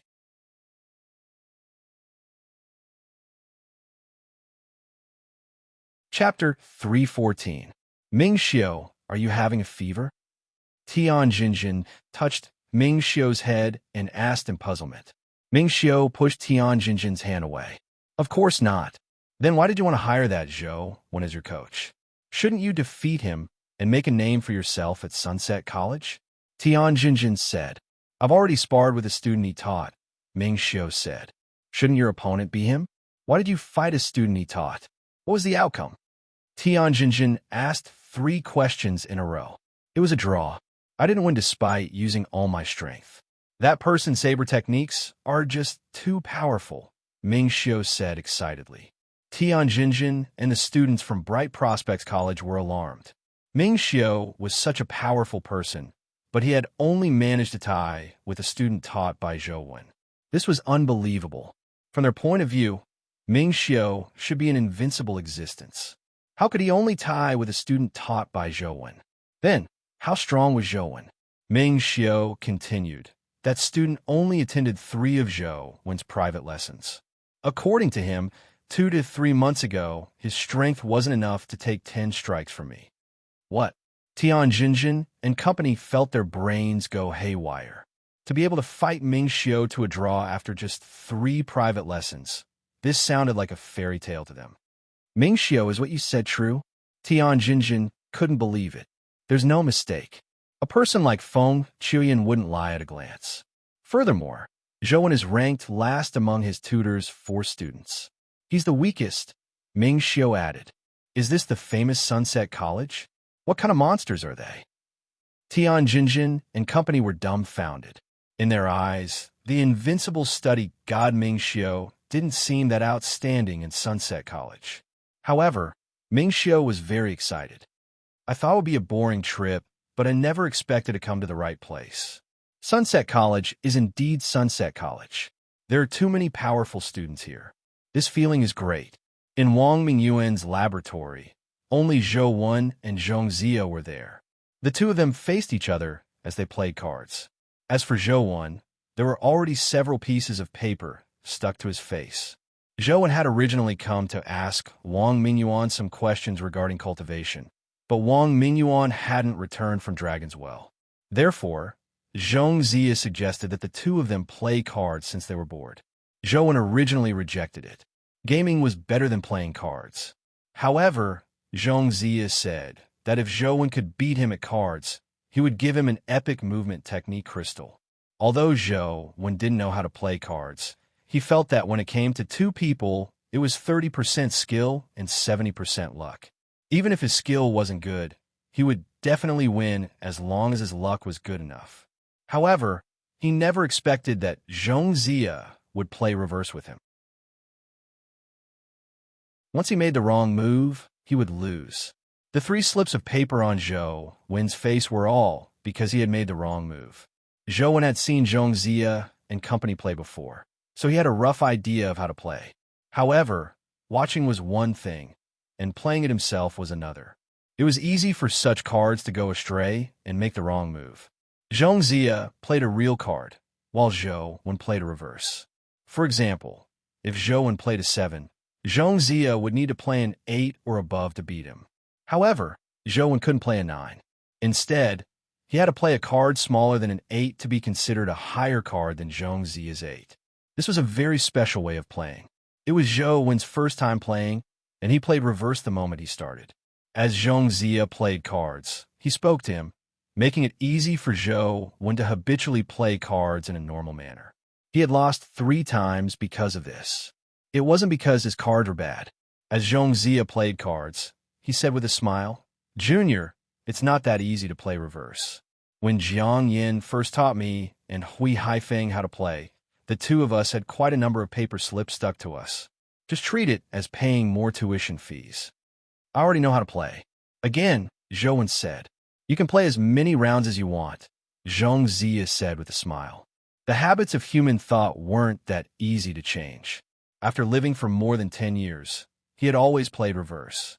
It was very easy for him to be led astray when he was suddenly asked to play reverse. Back then, Zhongzia had spent quite a bit of time to fully adapt to this way of thinking. It definitely wouldn't be easy for Zhou Wen to adapt immediately. Furthermore, Zhongzia had been deliberately talking to Zhou Wen, distracting him from thinking about the topic. It was easier for him to make mistakes. Back when Zhongzia first learned to play cards, he didn't dare speak to Jiang Yin. Once he was distracted, he would make mistakes. After a long time, he could play cards while chatting with Jiang Yin and company. Hui Haifeng's situation was similar to his. The only person who could chat with them without making any mistakes was Wang Mingyuan. Zhongzia didn't know if Wang Mingyuan had played such cards before or if there was some other reason. In any case, he had never seen Wang Mingyuan make any mistakes when playing cards. As for Jiang Yin, who had suggested playing cards this way, Zhongzia hadn't seen him make any mistakes. However, he was the one who suggested it, so he must have played it for a long time in the past. It wasn't strange. Zhongzia originally imagined that Zhou Wen would definitely need some time to adapt or that he wouldn't talk to him. He would focus on playing cards and slowly think. That way, he could avoid making mistakes. However, Zhou Wen didn't do that. He continued chatting and playing cards with him. The speed at which he played cards was also normal. He didn't deliberately slow down to think. However, from the 4th round onwards, Zhou Wen didn't make any mistakes. Although Zhou Wen still lost in the end, it was because his cards weren't good and he didn't have any skill in playing them. He got used to it so quickly. Zhongzia found it unbelievable as he continued fighting with Zhou Wen a few more times. Soon, he realized that Zhou Wen had really gotten used to it. No matter how he spoke to Zhou Wen, he couldn't make Zhou Wen make any mistakes no matter how much he tried to distract him. This fellow's talent in this aspect might be better than mine and Hui Haifeng's. Zhongzia was slightly surprised. "I'm not playing anymore. It's really boring." Seeing that Zhou Wen didn't make any mistakes and that his card skills seemed to be getting better, Zhongzia was really afraid that he would fail miserably. "Let's play another 2 rounds. If you lose, I don't want your crystal." Zhou Wen had just started playing and found it interesting, so he naturally wasn't willing to let Zhongzia off. Zhongzia had no choice but to agree to play another 2 rounds. When Wang Mingyuan came out of Dragon's Well, Zhongzia and Zhou Wen had quite a number of slips of paper stuck to their faces. It surprised Wang Mingyuan slightly. According to what he knew, this was Zhou Wen's first time playing reverse. To be able to exchange blows with Zhongzia, it seemed like he had good talent in this aspect.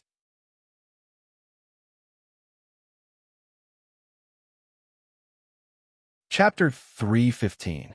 Let's make it big, my little tiger. Zhou Wen had killed the Binyang Cave's tiger countless times in-game, but he was disappointed once again. He still failed to drop a companion egg. Are pets that add luck really that hard to drop? Zhou Wen was somewhat speechless. He remembered that Wang Lu had the lucky baby tiger drop the first time. Why was it so difficult for him? He went to the poison WYRM pool again. Thankfully, the poison WYRM pool gave Zhou Wen a pleasant surprise. Another primordial energy skill crystal dropped. After Zhou Wen absorbed it, The system notified him that he had comprehended Poison Dragon Finger 5. Now, Zhou had 4 Poison Dragon Fingers. He was probably only short of Poison Dragon Finger 3. In fact, a few Poison Dragon Finger crystals had dropped previously, but they were all repeated. There were 1, 4, 2, and so on. 3 and 5 seemed especially difficult to drop. Today, he finally dropped 5, but there was still no sign of 3. The dragon transformation art hadn't dropped yet, and the drop rate was similarly very low. Zhou had no other choice but to slowly grind. After all, he had plenty of opportunities. He just needed to slowly grind. Ding dong. Just as Zhou was about to send himself to his death in the underground sea, the doorbell suddenly rang. When he opened the door, he saw Ming Xiao. "Why are you here? What's the matter?" Zhou looked at Ming Xiao in puzzlement. This fellow was rather independent. Even if there was anything, he wouldn't come to him, a student tutor. "Zhou, I want you to be my personal coach. A private lesson is 20,000, right? Give me your account number. I'll transfer it to you now," Ming Xiao said directly. He had previously lost Zhou's phone number, so he could only look for him himself. After asking around for a while, he found where Zhou lived. "Don't listen to Feng Qiuyan's nonsense. I'm just a student like you. How can I be your personal coach?" When Zhou heard the keywords private coach and 20,000, he immediately guessed that Feng Qiuyan had said something. Is it because I'm Ming Cheng's student? However, Ming Xiao misunderstood and thought that Zhou wasn't willing to be his personal coach because he wasn't a student of Sunset College. No, I really don't have the right to teach you." Zhou shook his head and explained. "I remember that you should be my tutor, right? Tutoring me in my studies is also your responsibility, right?" Ming Xiao lowered his head in thought for a moment. Just as Zhou thought that he had finally figured it out, Ming Xiao looked up at Zhou. Zhou was momentarily at a loss for words. Ming Xiao took out her phone and asked Zhou, "What's your phone number? Add me as a friend so that it'll be easier for us to contact each other in the future. I'll say this first. I really have nothing to teach you. There's no need for the money. Let's research together." Zhou helplessly took out his phone and added Ming Xiao as a friend. "You don't have to be so humble. I've heard about you from Feng Qiuyan. Your teaching method is truly unique and leaves a deep impression. I hope you can use that method to teach me." After adding Zhou as a friend, Ming Xiao transferred 20,000 yuan to him. What did Feng Qiuyan tell him? Cold sweat broke out on Zhou's forehead. Who knew what unique teaching methods he had? After all, Zhou didn't know. "You can do whatever you like. I don't have time today. Tomorrow is the day Counselor Wang Fei assigns homework missions. When the homework missions come out, let's complete them together." Zhou couldn't explain it clearly, nor could he be bothered to explain further. Teaching through practice. "You are indeed, as Feng Qiuyan said," Ming Xiao said with a nod in satisfaction. Ming Xiao nodded in satisfaction. With that said, she ignored Zhou's reaction and turned to leave. Zhou gaped as he watched Ming Xiao leave. After a while, he muttered to himself, "Is he sick?" After returning to his room, he realized that there was an unread message on his phone. He opened it and saw that it was from Enchantment. He said that they had made a new discovery in the ruins and had found the entrance to the inner sanctum.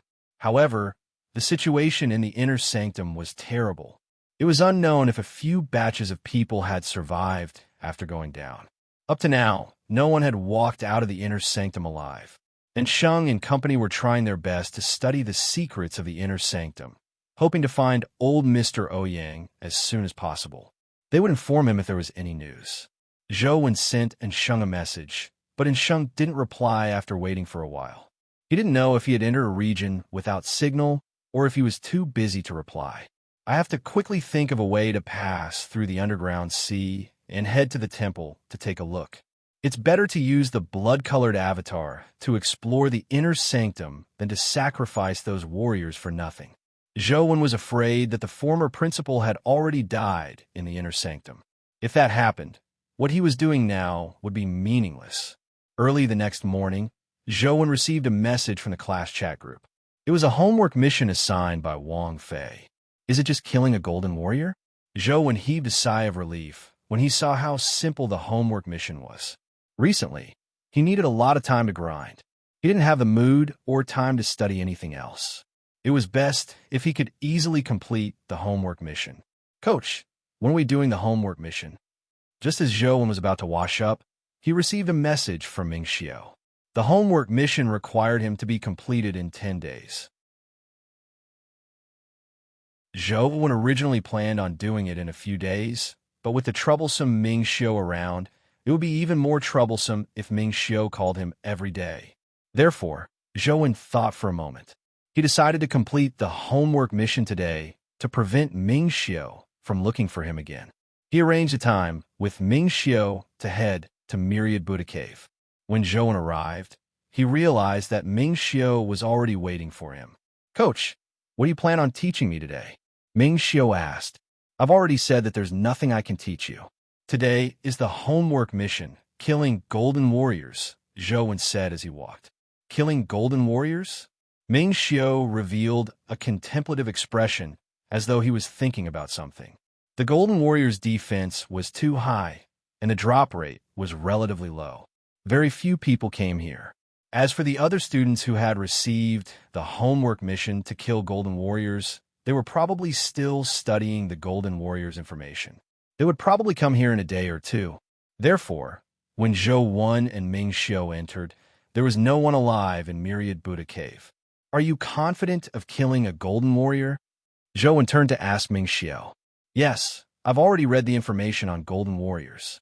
It's not difficult for me," Ming Xiao answered. "Then you go first. I'll record it for you," Zhou said to Ming Xiao. It was normal to hand the recording to Wang Fei as evidence of completing the homework mission, but in Ming Xiao's ears, there was an additional layer of meaning. "Do you want to understand my own abilities and characteristics before formulating a targeted cultivation plan?" Ming Xiao decided to showcase his abilities and try his best to let Zhou understand his present situation.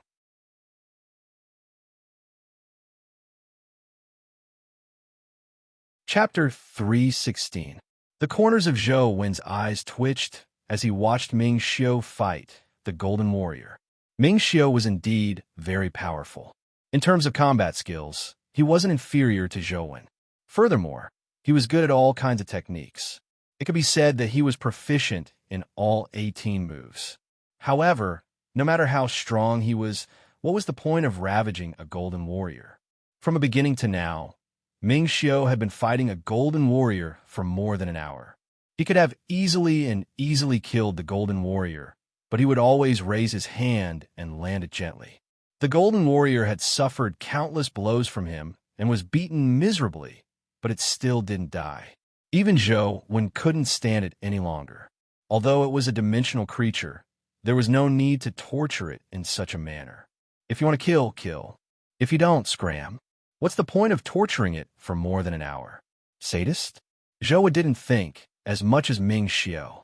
He imagined that Ming Xiao was flaunting his skills and abilities. Ming Xiao, on the other hand, was very excited. He displayed everything he knew. However, Ming Xiao was too much of a genius. He knew too many things. He displayed them one by one, and Ming Xiao was sweating profusely from exhaustion. However, Ming Xiao felt that it was necessary. Otherwise, how could Zhou formulate a cultivation plan for him without knowing his situation? If it were in the past, Zhou would have known Ming Xiao's location without looking at him with Truth Listener's ability. If he could film him, Zhou would have long gamed. Now that Truth Listener was still incubating, if Zhou looked at his phone, he wouldn't be able to accurately film Ming Xiao. Therefore, he could only patiently film him. However, he was already a little impatient. This was simply wasting his life.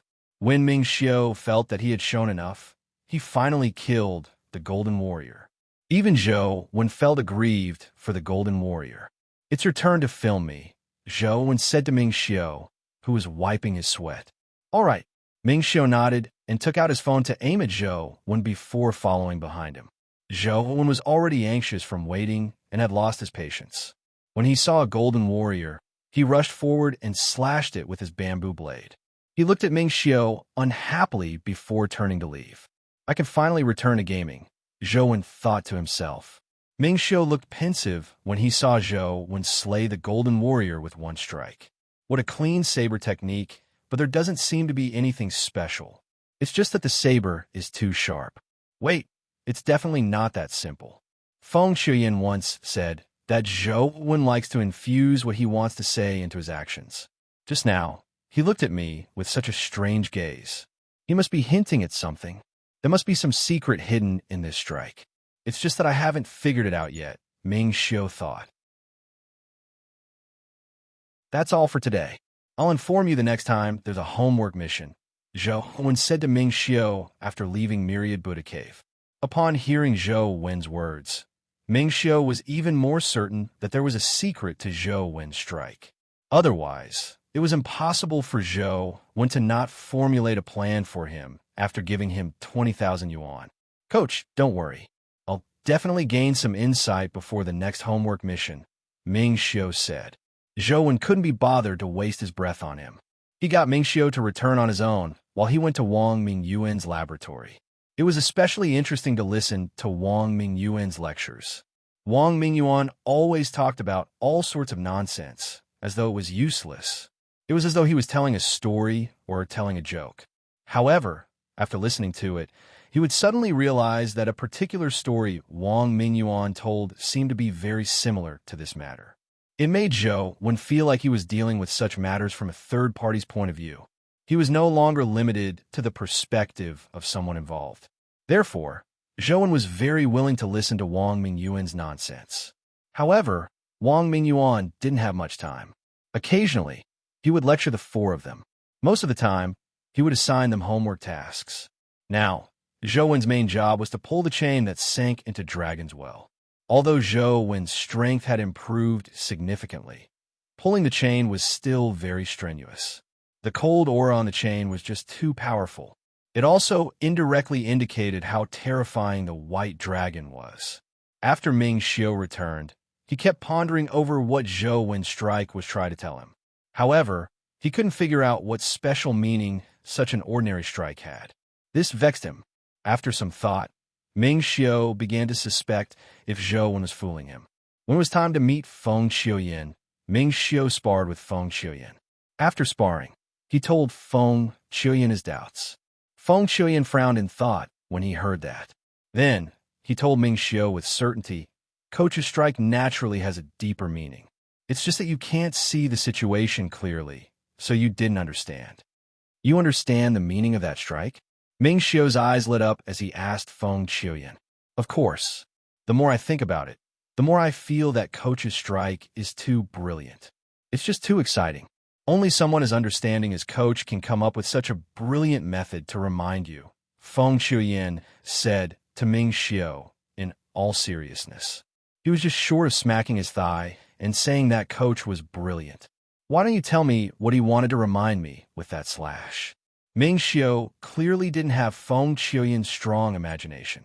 He still couldn't figure out the deeper meaning behind the strike. Feng Shuyan looked at Ming Xiu and asked in all seriousness, what do you think your biggest problem is now? Ming Xiu thought for a moment and said, I've learned too many things. I don't know what I'm really good at. I don't know how I should take my future path. That's right. Feng Shuyan nodded and said, now, you are at a loss when it comes to finding your path. You feel that you could do anything, but you can't be especially proficient in anything. Therefore, Coach used the most ordinary strike to tell you that the most ordinary strike that can hit the vitals is the most suitable for you. What's the most ordinary strike that can hit the vitals? Ming Xiu still wore a puzzled look. Buddhists have a saying, a flower is heaven, a blade of grass is a world. Everything has a great Tao. A person's life and energy are limited after all. It's already a great fortune to be able to study one thing in one's entire life. Coach's strike is telling you not to be blinded by appearances. Use your own heart to feel what you need. There's no need to care about what others think. No matter how ordinary the path is, it's your own choice. You can also walk a great Tao that leads to the heavens. All you need to do is continue forging forward. The more Feng Shuyan spoke, the more agitated he became. Ask your own heart. You definitely have your most ordinary and most direct thought. Just like when you look at women, no matter how many women stand together, no matter what you think in your heart, your eyes will automatically look at the one you think is the most beautiful. It's the same for martial arts. No matter how many things you know, there will definitely be one that you are willing to learn first. That's your heart. That's your destiny. My heart, my destiny, the kind that I'm willing to learn first. Ming Xiu felt his mind explode as he recalled his childhood. It was a past he could never forget.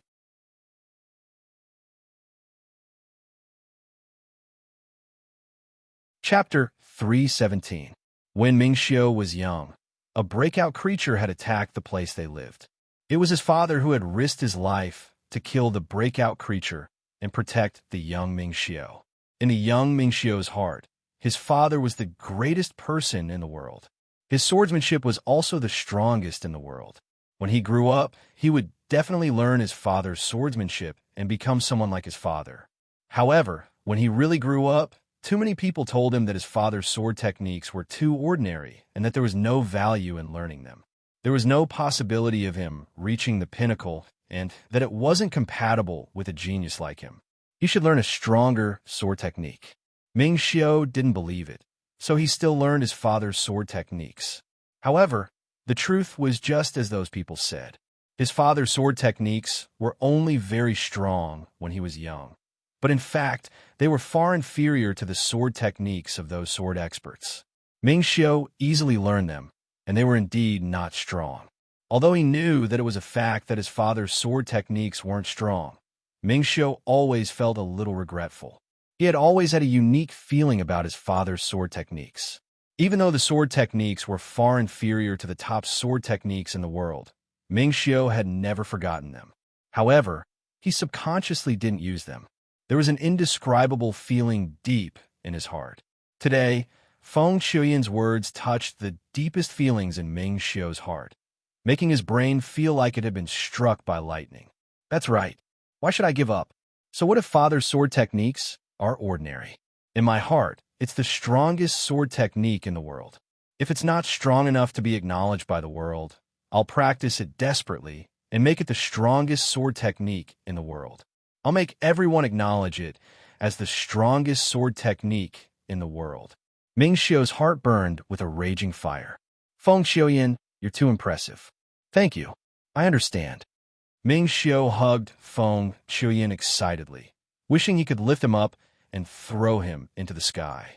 Feng Shuyan said indifferently, Coach is too impressive. I'm just telling you what Coach wants you to comprehend with words. I don't know if it's right or not. In fact, it's better if you can comprehend it yourself. Yes, Coach is really too strong. He actually saw through my problem at a glance and used such a method to remind me, but I actually didn't understand it. How stupid. I used to believe that I was a genius, but now I know that compared to Coach, I'm a pig. Having resolved the knot in her heart, Ming Xiu felt delighted and excited. She felt that the world was just too beautiful and that Zhou Wen was just too impressive. If Zhou Wen were to hear their conversation, his mouth would probably open wide enough to stuff a duck egg in. Then, he would give Feng Qian a thumbs up and say, You're F*** king awesome. Zhou Wen naturally didn't know about this. He was grinding the poison WYRM pool in his dorm. He had lost count of the number of times he had grinded the poison WYRM pool. After killing the poison WYRM again, Zhou would hear chime. However, he was already numb to such sounds. The poison WYRM often dropped primordial energy skill crystals, but they were basically the 3 poison dragon fingers. However, this time, when one looked at the crystal, he realized that it was somewhat different.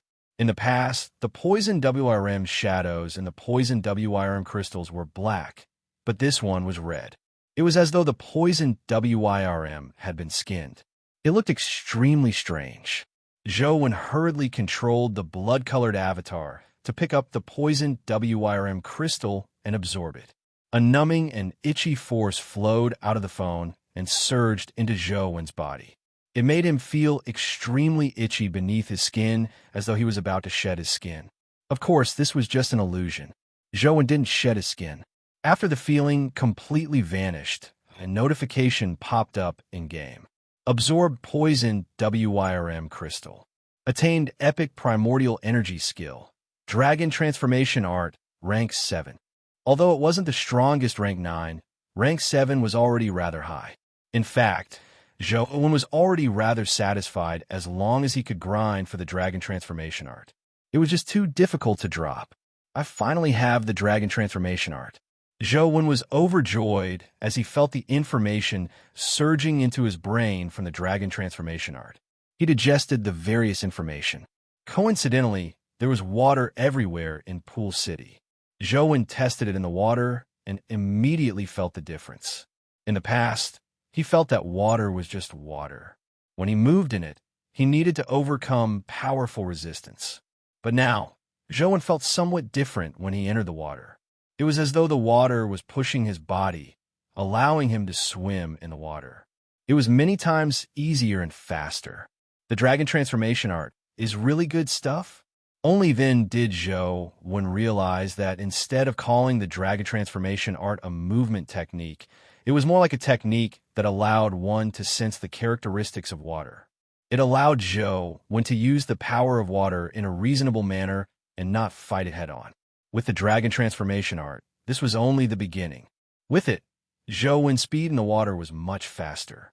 However, he still needed to practice the various movement techniques in actual combat in the water. Coupled with the dragon transformation art, Zhou's movement techniques had undergone some modifications. He didn't suffer many restrictions when fighting in the water.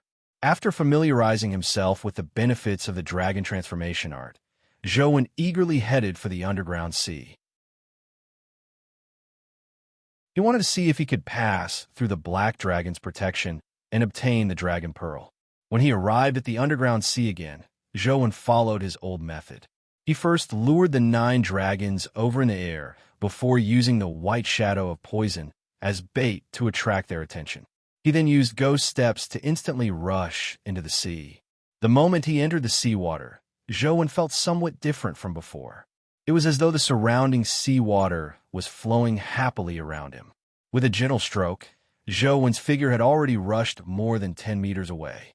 He swam faster than a fish, like a humanoid WYRM.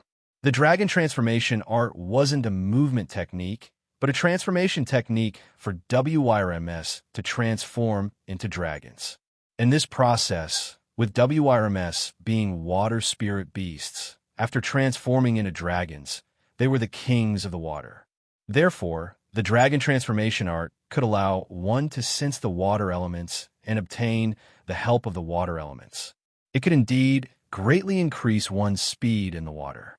It wasn't wrong to call it a water elemental movement technique. Zhou was delighted as he swam towards the metal war chariot. He was many times faster than before, and soon he arrived in front of the metal war chariot. At that moment, a dragon finally rushed over and opened its mouth to devour Zhou. Large amounts of seawater were sucked into its mouth, forming a huge underwater vortex. If it were in the past, Zhou would have been sucked in without any ability to resist.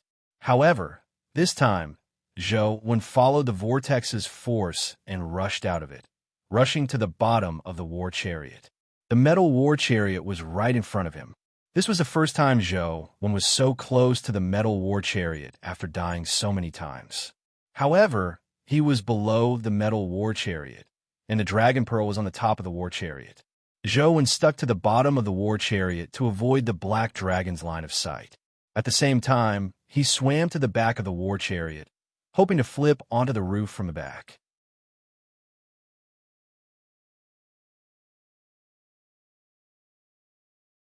Chapter 3:18. The 9 dragons had already returned to the seawater and swam over from different directions in a bid to devour the blood-colored avatar under the carriage. Unfortunately, their bodies were chained up, so their every move was restrained. Otherwise, the blood-colored avatar would have long been devoured by them. With the war wagon's cover, Zhou shuttled through the seaweed and coral above and dodged several attacks. Finally, he arrived at the back of the war wagon. Then, with a flip, he leaped to the top of the war wagon and flipped over. Zhou remembered that the Dragon Ball was located closer to the front, so he continued charging forward. Just as the Dragon Ball was in front of him, less than 5 meters away from him, the blood-colored avatar was swallowed by a black dragon that rushed over from the side. The game screen immediately went black. Zhou wasn't alarmed, but delighted. Now that he was so close to the Dragon Ball, it proved that he had the possibility of obtaining it. As long as he did better, he would definitely be able to obtain it. However, Zhou soon realized that he had rejoiced too early. The black dragons were indeed true dragons. Although they were chained up and it wasn't convenient for them to move, they were still much faster than Zhou. Zhou was able to flip over the roof several times, but he ultimately failed to approach the Dragon Ball. He was always a few meters away. Zhou originally wanted to use the demonic astral wheel to suck the Dragon Ball over, but after a few attempts, the Dragon Ball remained motionless despite sucking in a lot of seawater, seaweed, and coral. After some thought, Zhou realized that the only way to obtain the Dragon Ball was to dodge the Black Dragon's attacks. He was already very close to the Dragon Ball, but he lacked the final sprint. Therefore, Zhou deliberately observed the Black Dragon's actions in the water, as well as their behavior and patterns, hoping to find a way to break through them. However, after watching for some time, Zhou suddenly realized that the Black Dragon's movement techniques in the water were indeed extremely marvelous. They contained a certain principle that Zhou felt that he could use as a reference. It was naturally impossible for ordinary people to imitate the Black Dragon's movement techniques, but Zhou, who had learned the dragon transformation art, didn't find it difficult. After in-depth study, Zhou realized that the 9 black dragons looked the same, but in fact, they were slightly different. Their postures were also different. Every black dragon had its own unique posture in the water, and Zhou, who had the dragon transformation art, only needed to imitate them slightly to become more agile in the water. He was like a fish in water.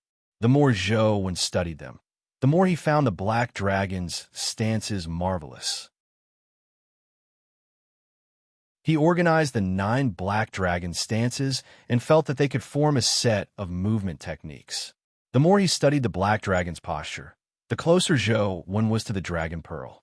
There were already several times when Zhou was only an arm's length away from obtaining the dragon pearl. Zhou had a hunch that he would soon obtain the dragon pearl. Zhou was already extremely familiar with the stance of the 9 dragons. His movement technique had completely fused with the characteristics of the 9 dragon stance. It could be considered perfect. However, Zhou still felt that something was lacking. It was as though he hadn't truly grasped its essence. As long as he could figure out the final problem, he could use the movement technique he comprehended from the 9 dragon stance to obtain the dragon pearl. Which part is lacking? Zhou planned on going to Wang Mingyuan's place and showing him the movement technique he had figured out. He wanted him to see what was lacking in this movement technique. Wang Mingyuan had been entering dragons well more and more recently, and the time he spent inside was increasing. When Zhou arrived at the laboratory again, he still didn't see him. Jiang Yin was the only one in the laboratory. Zhou, do you still remember that you still owe me a favor when we killed the mutated fairy? Jiang Yin said as he put down the book in his hand when he saw Zhou come over. I remember. Is there anything you need my help with? Zhou asked. He had rarely seen Jiang Yin recently, so he didn't know what he had been up to. I happen to need your help with something. If you have the time, accompany me to Xixiang Kiln, Jiang Yin said. Why are we going there? To see the Dragon Gate 20 pieces? Zhou asked in puzzlement. Of the Dragon Gate 20 pieces, 19 of them were in ancient Yang Cave. Only the first piece was in Xixiang Kiln. Zhou had previously taken a look, but if it was to see the inscriptions, there was no need for him to accompany him. According to what Zhou knew, Xixiang Kiln only had some legendary snake-type dimensional creatures. Although there were many of them, it wasn't difficult for Jiang Yin to avoid them with his strength. Jiang Yin said, It's to see the Dragon Gate 20 pieces. I've been there a few times before, but every time I did, I was disturbed by those snakes. I lost my mood and feelings. This time, accompany me and help me guard by the side. Don't let those snakes disturb me from reading the inscriptions. Zhou looked at Jiang Yin with an odd expression. This fellow actually wanted to get someone to clear the area to read the inscriptions. For this, he had even used a favor from him. He couldn't understand his thoughts. However, since Jiang Yin had raised it, Zhou naturally wouldn't reject him. He accompanied him to Xixiang Kiln. After the dimensional zone's mutation, the space in Xixiang Kiln was much larger. There were connected caves and stone caverns everywhere, and many snake-type dimensional creatures entered and exited. However, they were different from the overlord snakes in Snake Cavern. These snakes were poisonous. If they were bitten, even epic experts would be in trouble. Therefore, not many people came here. As there were too many poisonous snakes, and they typically hid in stone caverns, it was impossible to find and kill them. Jiang Yin ignored the poisonous snakes and dodged their attacks, heading all the way to the Dragon Gate 20 pieces inscription. I'll read the inscription here. Help me guard it. Don't let them disturb me no matter what, Jiang Yin said to Zhou. Jiang Yin said to Zhou when before standing there and focusing on the inscription. He ignored everything behind him. The poisonous snakes in Xixiang Kiln were known as dragon-patterned snakes, but they didn't have dragon patterns on their bodies. They only had patterns that resembled inscriptions. Coupled with the Dragon Gate 20 pieces inscriptions, it was why they had such a name. Dragon-patterned snakes were very poisonous, and there were quite a number of them. Soon, several dragon-patterned snakes swam towards them. Furthermore, there were quite a number of dragon-patterned snakes peeking out of their caves, ready to rush out at any moment. Since I have nothing to do, I might as well practice my movement technique. Zhou didn't use his companion beasts. He pulled out his bamboo blade and used his movement technique to deal with the dragon-patterned snakes, killing them at the same time. He wasn't afraid of the dragon-patterned snake's poison. It didn't matter even if he was bitten. He had a high poison stat, and with Dr. Darkness's fight poison with poison, these dragon-patterned snakes posed no threat to him. The dragon-patterned snake's speed was very fast, especially when it leaped up. It was like a WIRM leaving its lair, fast, ruthless, and accurate. However, compared to Zhou Wen's new movement technique, it was naturally much inferior. It wasn't difficult for Zhou Wen to dodge their attacks, but after seeing more of them, Zhou Wen suddenly had a strange feeling. The snake's posture seemed to be a little similar to his new movement technique.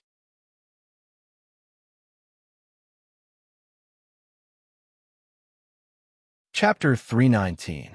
Zhou Wen carefully observed and realized that the dragon-patterned snakes were only acting instinctively. It was far from the stance he had learned from the dragon's body, but for some reason, Zhou Wen found it somewhat similar. As he killed the dragon-patterned snakes that approached Jiang Yin, he pondered over the reason. After some thought, Zhou Wen's eyes suddenly lit up as though he had understood something. A snake takes 1,000 years to transcend the tribulation to become a WIRM, and a WIRM takes another 1,000 years to transcend the tribulation to become a dragon. The dragon transformation art is a process of a snake transforming into a dragon. After transforming into a dragon, it's not a dragon. It naturally retains the nature of a snake. I used the dragon transformation art to forcefully imitate the true dragon stance, so I naturally feel like I'm not a dragon, but a snake instead. I always felt that the movement technique I comprehended was lacking something. So this is what I'm lacking. Zhou Wen suddenly understood the problem with his movement technique. Since he knew the problem, he could resolve it. He wasn't as clueless as before and didn't know where to start. If I want to truly shed the influence of a snake's nature and become a true dragon stance, I have to start from the roots. I have to let the dragon transformation art shed its mortal form and truly reach the realm of dragon transformation. As Zhou Wen fought the snakes, he used the dragon transformation art and constantly figured out the true meaning of the dragon transformation art. There were 2 ways to raise a primordial energy skills rank. One was to use the primordial energy skill crystal to raise it. As long as the primordial energy skill crystal's rank was high enough, refining and absorbing, it could directly raise it to rank 9. The other method was to rely on one's familiarity with an insight into primordial energy skills to raise it to rank 10. This was very slow and difficult to raise. Apart from a few people like Lance, who were extremely talented and could easily comprehend the true meaning of a primordial energy skill and raise it to rank 10, the average person needed a lot of time to study and comprehend it. It was much slower than using the primordial energy skill crystal. It was too difficult to drop the dragon transformation art. It was unknown how long it would take to drop a rank 9 dragon transformation art. Zhou didn't have the time to wait. Furthermore, what he needed wasn't as simple as rank 9, but an extraordinary rank 10. Only then could he match the true dragon stance, allowing him to truly use the true dragon stance. As Zhou observed the actions, forms, and habits of the dragon-patterned snakes, he recalled the postures of the 9 black dragons and compared them. Gradually, he understood the difference between snakes and dragons. Zhou gradually realized that dragons and snakes did have many similarities in their habits. It was no wonder snakes were also known as little dragons in the East District. However, even though they were so similar, when people saw a dragon, they would definitely not mistake it for a snake. Apart from the difference in size, the most important thing was that the charm between the two was completely different. Zhou constantly sensed the difference in charm between a snake and a dragon. It was a feeling that couldn't be expressed or described with words. He could only feel it with his heart. As Zhou gained insight, his movement technique didn't change much. However, there were some minute differences. His every move had an additional spirituality to it. Jiang Yin was focused on reading the inscriptions. From time to time, he would frown as though there was something he couldn't understand. Sometimes, he would look enlightened as though he was very happy. However, it didn't take long for Jiang Yan's brows to furrow even tighter. He didn't relax for a long time.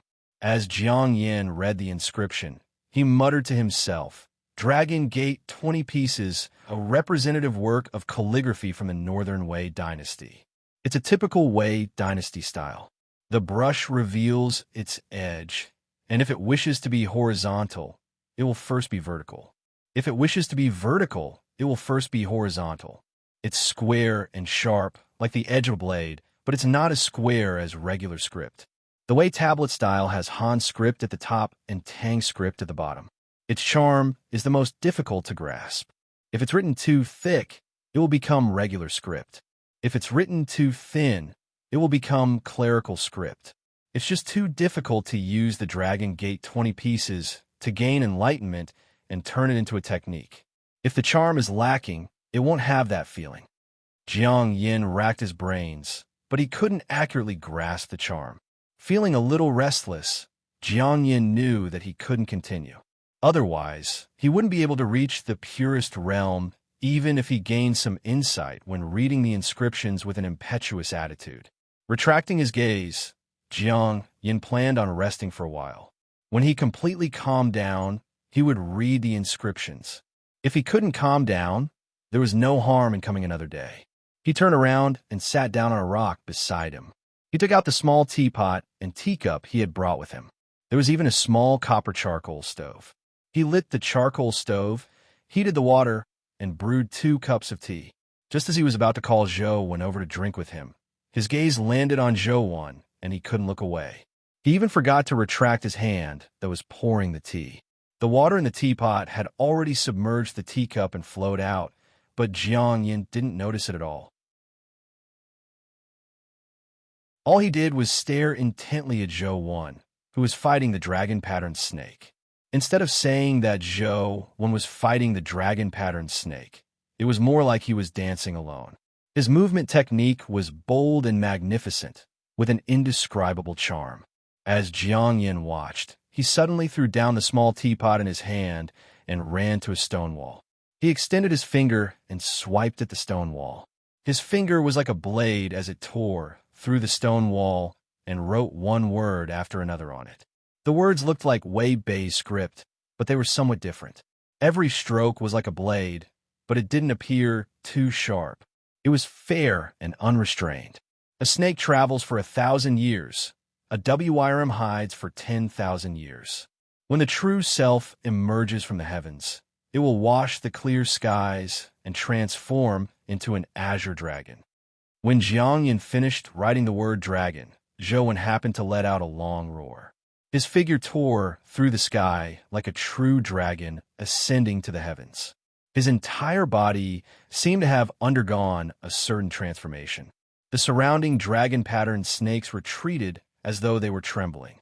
For a moment, none of them dared to attack Zhou again.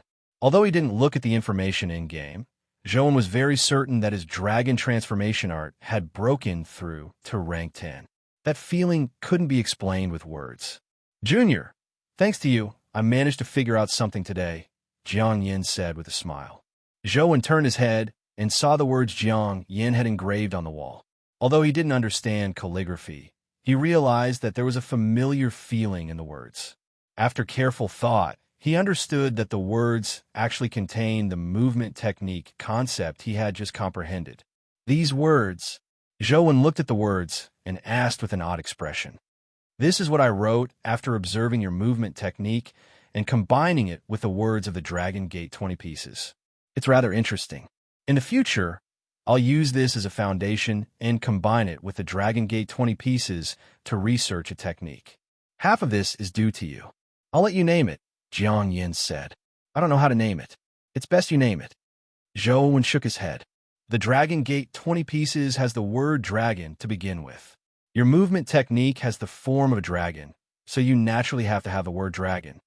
Together with our names, this technique shall be called Dragon Wenyin." As Jiang Yin spoke, he reached out and wiped away the words he had engraved on the stone wall.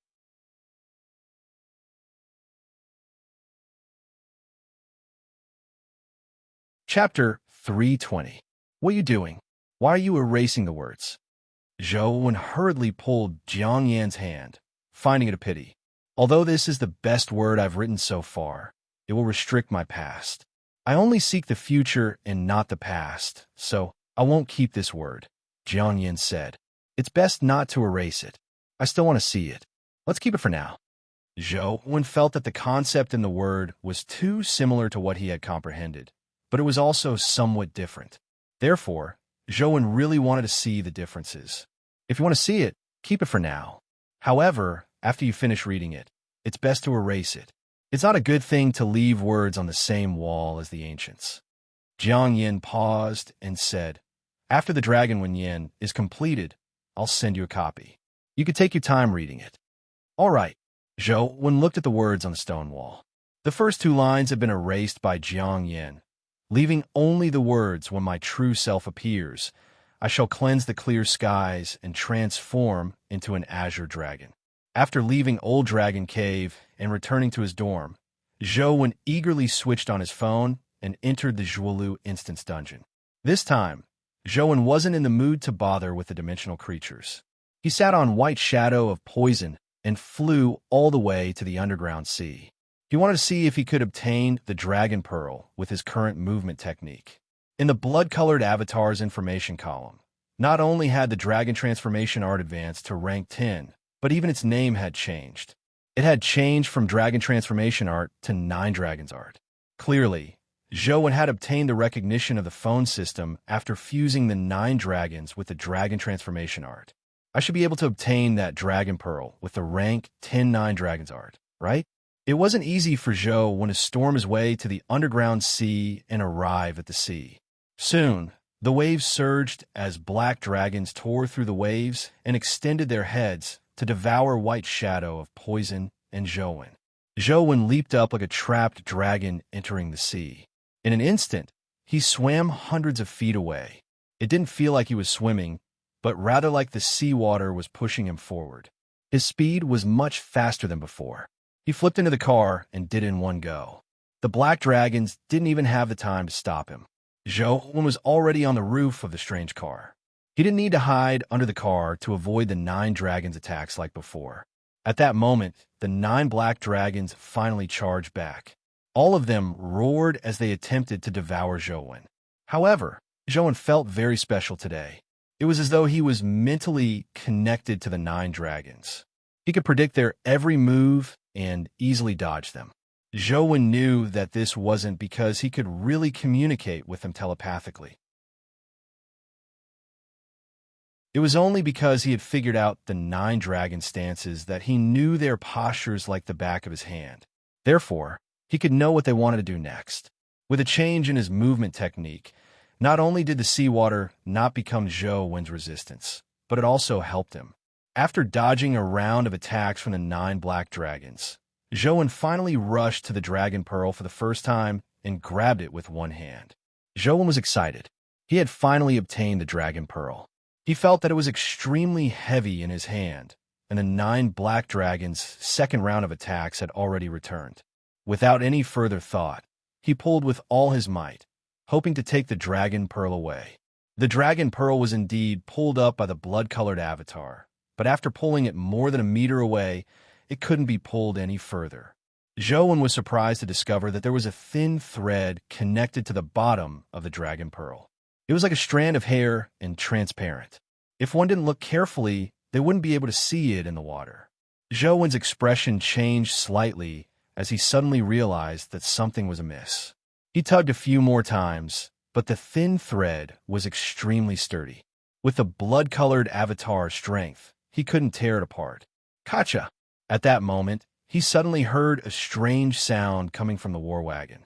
It was as though the gears that had been sealed for a long time were turning again. Due to the lack of lubricant, it produced the sound of metal colliding. What was even stranger was that the 9 black dragons that had been attacking Zhou-Wen with all their might didn't pounce at him again. They landed at the bottom of the sea and prostrated themselves on the ground as though they were trembling. Seeing that he couldn't take the dragon pearl away, Zhou-Wen hurriedly released his hand and retreated. He left the war wagon, but he didn't retreat. The blood-color avatar could be reborn, so Zhou-Wen wasn't afraid of death. He wanted to see what changes would happen to the war wagon. As the sound of the gears turning in the war wagon gradually increased, a metal wall on one side of the war wagon gradually fell, revealing a door. Zhou-Wen looked into the war chariot and saw that it was pitch black inside. It was as though it was a world without light.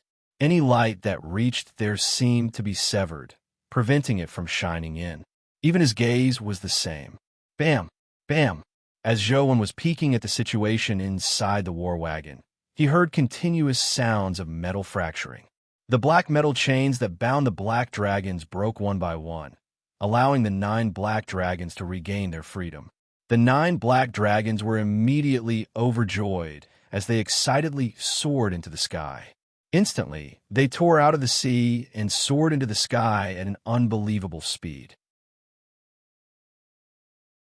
Only then did Zhou-Wen realize that the reason he could survive the siege of the 9 black dragons wasn't because he was strong, but because most of the 9 black dragons' strength had been suppressed by the black chains. Compared to his combat strength, it was insignificant. Now that the 9 black dragons had broken free, the might they displayed was not something that could be compared to before. In the next second, the 9 black dragons rushed back into the sea and roared as they opened their mouths to devour Zhou-Wen. Clearly, they wanted to devour Zhou-Wen. How heartless! I was the one who saved you, but you are biting the hand that fed you. You are beasts, Zhou-Wen cursed inwardly. However, he also knew that with his current strength, it was impossible for him to fight the 9 true dragons that had escaped. Gritting his teeth, he controlled the blood-colored avatar to charge towards the war wagon that had its door mostly opened. Before the 9 true dragons devoured him, he rushed into the darkness. Although the war wagon was huge, it was still a war wagon after all. The space inside was very limited. However, when Zhou-Wen rushed into the war wagon, he felt that it was like a dark void. It was boundless, as though there was no end to it. In the darkness, there was a white cocoon that emitted a strange glow. Another cocoon. Zhou-Wen was slightly taken aback, but he was overjoyed the next second. There was actually a cocoon here. This meant that he might have a chance of breaking through his final stat. Without any hesitation, he summoned the Overlord Spear and, with the augmentation of Ever Victorious, stabbed at the white cocoon in the void with all his might. However, Zhou-Wen's expression turned nasty when the spear stabbed out.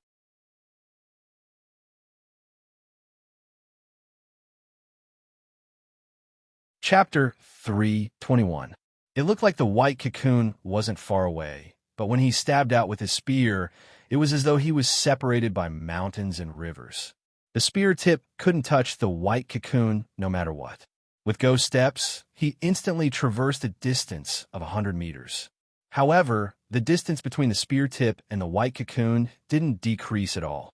It remained the same distance. What's going on? Zhou was secretly alarmed, but the black dragon had already rushed in. Without a word, it sucked at the blood-colored avatar. The terrifying suction force that resembled a black hole sucked the blood-colored avatar into its stomach without it being able to resist. The game turned black, and Zhou's expression was almost as black. The white cocoon was right in front of him, but for some reason, he couldn't touch it. He dripped his blood to revive and re-enter the game. When he arrived at the underground sea again, the Black Dragon and War Wagon had returned to their original appearances. The Black Dragon was locked, and the War Wagon wasn't opened. However, Zhou now knew that the Dragon Pearl wasn't the Black Dragon's egg, but the mechanism to activate the War Wagon.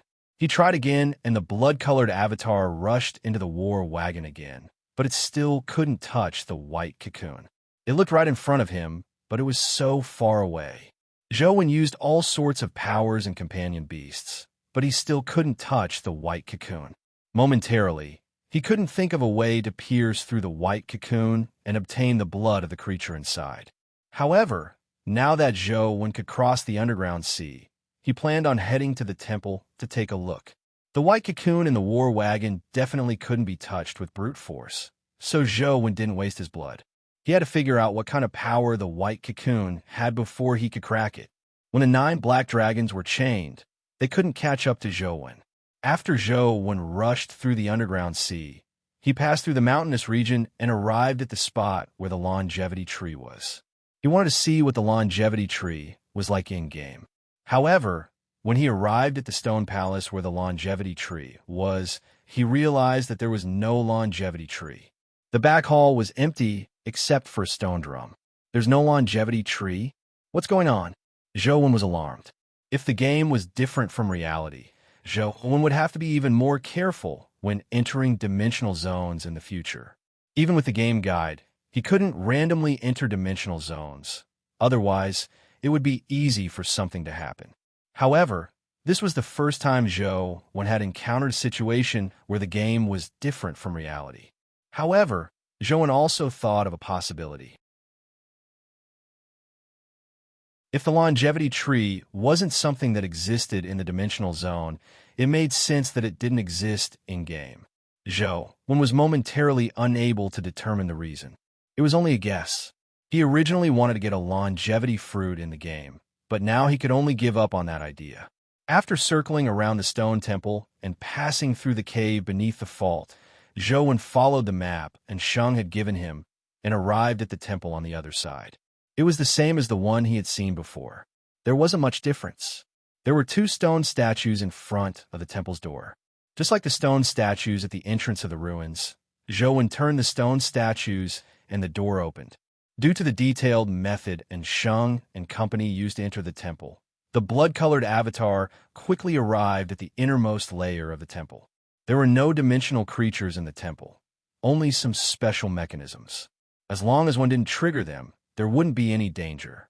What was truly terrifying was the inner temple that Sheng and company had discovered. Zhou came in front of the altar, where the former principal had left the secret code. The altar in the game naturally didn't have it, but this altar was the key to opening the inner temple's entrance. Zhou searched his surroundings and found 7 stone furnaces placed in different spots in the temple. He placed the stone furnaces in a certain position in front of the altar before hearing a rumble. The innermost wall of the temple moved and slowly rose, revealing the space behind it. As the situation in the inner temple hadn't been figured out, there was very little news from Sheng. Zhou only knew that there was a stone statue in the inner temple. Then, he entered the inner temple and stepped over the stone statue. None of them came out alive as they vanished. When the stone wall completely rose up, it revealed a stone passageway behind. The passageway was squarish and about 30 to 40 meters in.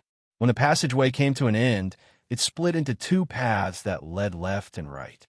And at the T-shaped passageway, there was indeed a stone statue. The stone statue was very simple and unadorned. It was about the height of a person and looked like a cloaked person standing there. However, the stone statue's face was somewhat strange. There was only a mouth, no eyes, nose, or eyebrows. It was only slightly open, as though it wanted to speak, but didn't say anything. The stone statue made one feel repressed. One had the urge to make the stone statue close its mouth or open its mouth to finish speaking. Zhou walked in front of the stone statue and carefully sized it up. The more he looked at it, the more uncomfortable he felt. He decided not to look at the stone statue and looked at the passageways on both sides. It was a squarish passageway, but it was pitch black inside. It was unknown where it led to. The family had already tried many times, but no matter which way they chose, it was the same. None of those who entered could come out alive. Zhou got Dr. Darkness to possess him and used light of penetration to look at the left passageway. After the transparent light shone into the left passageway, it seemed to vanish. He couldn't see what was inside at all. How strange. Could it be that the passageway is affected by spatial forces? Is that why even light of penetration can't shine in? Zhou thought for a moment before summoning a few companion beasts and entering the left passageway. Just as the companion beasts stepped into the left passageway, they immediately lost contact with Zhou. It was unknown if they were dead or what was going on. This was the same news Sheng had sent. No one from the family could enter, so they naturally couldn't send any news out. Up to now, no one knew what was going on inside the passageway. Zhou summoned Ghost Bride again, but it was the same. After entering, he immediately lost contact with her. It was unknown if she was dead or alive. Even ghosts can't enter? Zhou frowned slightly. There was only one way left. It was to let the blood-colored avatar enter to take a look. Even if it died, he could obtain some information. Taking a deep breath, Zhou controlled the blood-colored avatar to walk towards the left passageway. If this were real, he definitely wouldn't have stepped in. Therefore, Zhou was very impressed with soldiers. Even though they knew that they might not survive, they would still press forward as long as they had orders. If he could understand some of the secrets in the passageway and reduce the sacrifices of those soldiers, it would be a good deed. The moment the blood-colored avatar stepped into the left passageway, Zhou couldn't help but shiver. He had an ominous feeling. The originally dark passageway became much brighter after the blood-colored avatar stepped into it.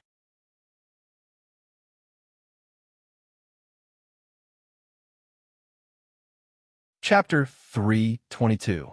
The originally squarish passageway suddenly changed.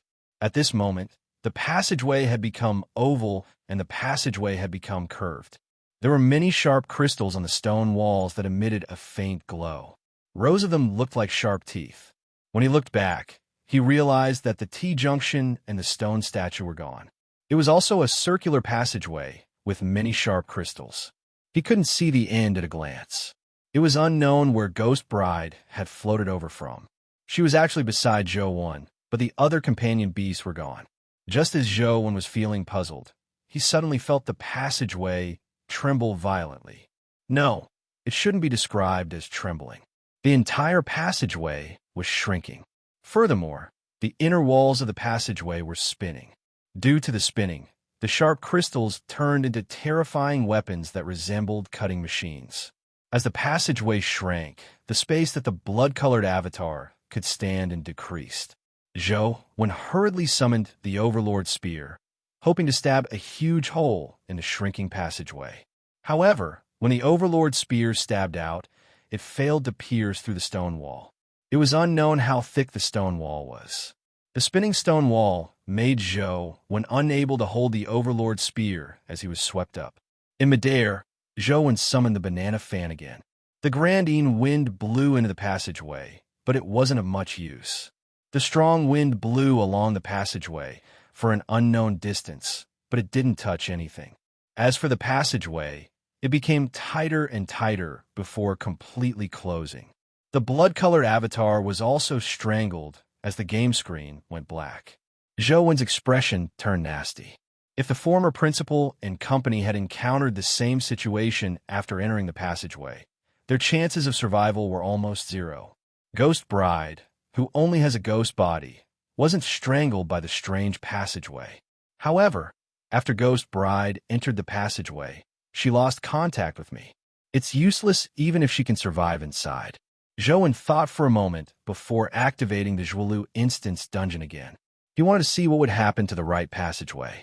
If the right passageway was the same as the left, he could basically give up on any hope of rescuing the former principal. When Joan arrived at the passageway again, he decisively chose the right passageway. When he stepped into the passageway, he couldn't help but shiver as an ominous feeling rose in his heart once again. The passageway on the right was different from the one on the left. It was still a square-shaped stone passageway, and there were no sharp crystals. However, on the stone walls of the tunnel, Joan discovered many strange words. They looked like hieroglyphics, but they seemed somewhat different. Anyway, Joan didn't recognize them. Looking back, he found that the crossroad from where he came in had also disappeared.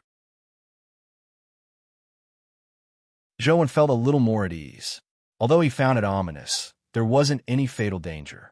If the former principal and company had chosen the right path, they might have survived. Joan controlled the blood-colored avatar to walk forward. For some reason, Joan had a nagging feeling that there were many pairs of eyes watching him in the dark. However, when he looked around, he didn't discover any creatures.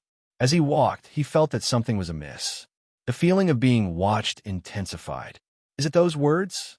Joan frowned slightly as he stared at the strange text on the stone wall. If there was anything in the tunnel, it was these strange texts. Joan summoned the Overlord Spear and stabbed at one of the words on the stone wall. The Overlord Spear's Ever Victorious came into effect as it stabbed into the stone wall and pierced through the words. Puffed. Joan felt a tearing pain in his left ear as blood spewed out from the blood-colored avatar's ear. In the next second, Joan saw the strange words transform into tiny monsters with tails and oval bodies. There were words engraved on them, but the words had eyes. They opened their mouths full of sharp teeth and flapped their bat-like wings as they bit at the blood-colored avatar. Joan brandished the Overlord Spear to attack the tiny monsters, but every time his spear stabbed a tiny monster, an organ would rupture. After killing a few tiny monsters, the blood-colored avatar's body couldn't hold on any longer. Summoning the banana fan, the Grand Wind blew at the horde of tiny monsters. Immediately, they were sent flying as their bodies froze into pieces. Almost at the same time, the blood-colored avatar's body turned into ice before shattering to the ground. The game screen also went black. Were those strange things? Attacking them will actually cause a backlash? Joan naturally saw the uniqueness of the tiny monsters, but even though he saw it, he couldn't think of a solution. No matter which path I choose, it seems to be a dead end. The former principal and company are probably in danger. Joan sighed inwardly. From the looks of it, the former principal was probably doomed. Joan tried a few more times. Even if he didn't provoke the tiny monsters formed from the words, they would pounce on him and bite him. Even if Joan wore the stone armor formed from the stone chi, he couldn't block the sharp teeth of the tiny monsters. They seemed to be able to bite through anything. The two passageways on the left and right are man-eating passageways. It's impossible to pass through. Joan thought to himself when an idea suddenly flashed in his mind. Wait, man-eating. He thought of the stone statue at the T-junction. The stone statue only had a mouth and no other facial features. It made him feel extremely uncomfortable. And the passageways on the left and right seemed to be eaten. There seemed to be a connection between them. When Joan came in front of the stone statue again, he didn't enter the two passageways. Instead, he carefully sized up the stone statue, hoping to find some clues. However, he couldn't tell what was strange about the stone statue. Stealing his heart, he took out his Overlord Spear and shot at the stone statue's head. However, in the next second, Joan saw an extremely terrifying scene. The stone statue opened its mouth and swallowed the blood-colored avatar along with its spear. The game screen instantly turned dark. The problem really lies with the stone statue. Zhou didn't immediately enter the game again. Instead, he called in Sheng. The phone rang a few times before it connected, and Sheng's voice sounded. "Young Master One, what's the matter?" "Ah, Sheng, have you checked the stone statue in the inner sanctum?" Zhou asked. "I've checked in detail, but I didn't find any traps," and Sheng said. "Have you figured out who the stone statue is?" Zhou asked again. "I've invited some experts to study it. They believe that the greatest possibility is Aoyin, a monster from myths and legends. Its body is somewhat human-like, but it has immense strength and likes to eat human brains." And Sheng recounted the expert's analysis in detail.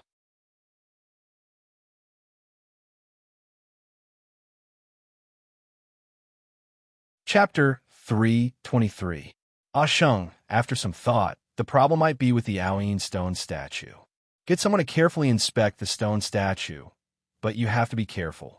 I have a nagging feeling that it's a little strange for the stone statue to appear in such a place. It might be fatal.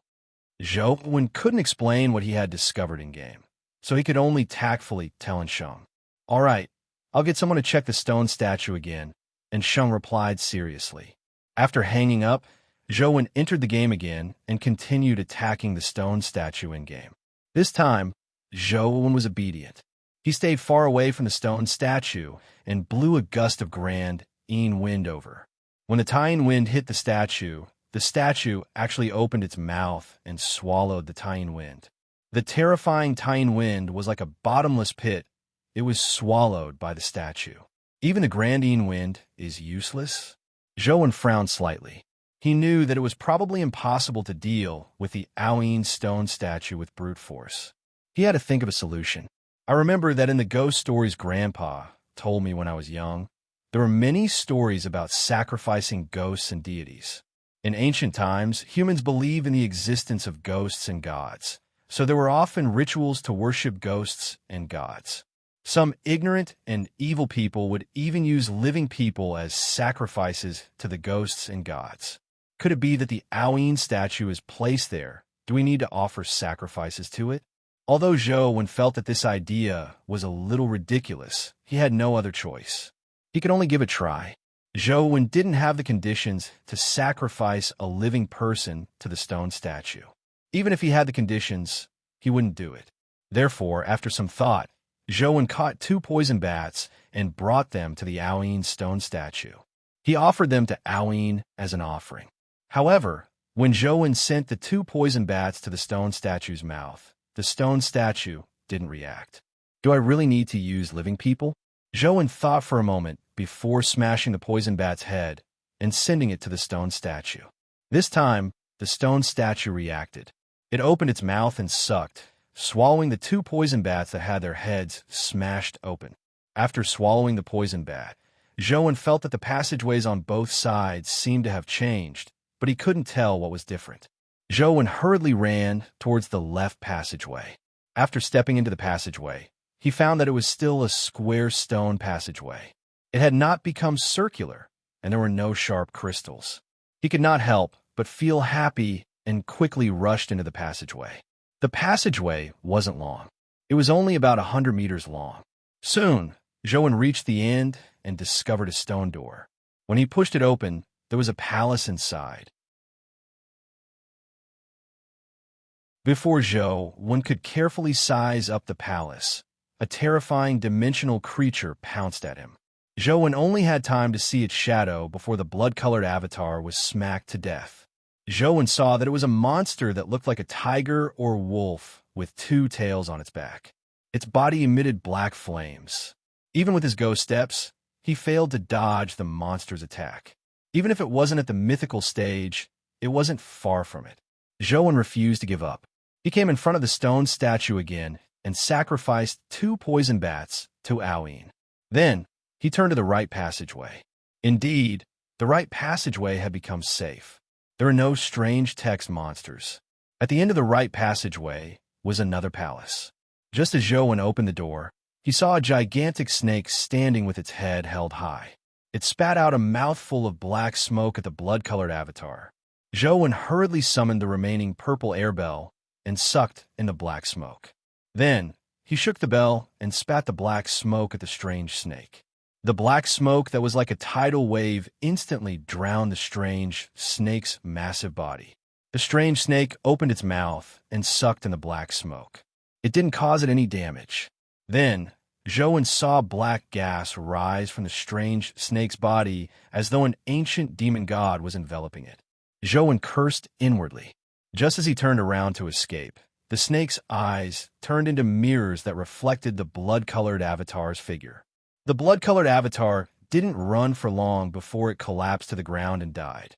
The game screen turned black again. Zhou had no idea how the blood-colored avatar died. Don't tell me the creatures in the two palaces are at the mythical stage? Zhou was secretly alarmed. Just as he was about to probe further, he heard his phone ring. When Zhou saw that it was Sheng, he immediately picked up the call. "Young Master One, as you expected, there's something wrong with the stone statue," and Sheng said directly. "What did you discover?" Zhou asked. In the beginning, the stone statue was normal. No problems were discovered. Later, an expert tried to extend a mechanical arm into the stone statue's mouth to investigate, but it was swallowed by the stone statue. After that, there was a brief change in the passageway on both sides. Our people could enter the passageway without disappearing, but the time was very short. In less than an hour, the passageway returned to normal, and Sheng said calmly. However, Zhou could tell that they had probably sacrificed quite a bit this time. From the looks of it, the stone statue needs sacrifices. Why don't we try using dimensional creatures as sacrifices? If it's really Aoyin, it might be interested in the brains of dimensional creatures, Zhou said. I'll get someone to give a try. And Sheng paused for a moment before saying, I found a palace door at the end of both passageways, but I didn't get them to open the palace. Young Master One, what do you think? The Aoyin guarding the passageway is already so terrifying. There will definitely be powerful dimensional creatures guarding the palace. They might even be mythical creatures. I think it's best to be careful. Don't easily open the palace door. Zhou could only give a reminder. He couldn't possibly say that he had already entered the palace in-game and that there was a terrifying existence suspected to be a mythical creature inside, right? I think so too. If there really is a mythical creature inside, it's not something we can deal with. We can only seek the Overseer's advice. And Sheng thought for a moment and said, Young Master One, it's all thanks to you that we were able to make such rapid progress. Unfortunately, you are still too young. In a few years, if you can advance to the epic stage, we will have a chance to fight alongside each other. I have no intention of joining the military. After I graduate, I plan on opening a crystal shop to pass the time, Zhou said. You aren't that kind of person. Without waiting for Zhou to say anything, and Sheng continued, I'll hang up first. I still have to report the progress to the Overseer. Sheng, if you aren't confident, don't enter the palace behind the passageway. I have a feeling that there will be extremely terrifying dimensional creatures inside, Zhou exhorted again. Don't worry, Sheng said before hanging up. After Sheng said that, he hung up. It was unknown if he had taken Zhou's words to heart.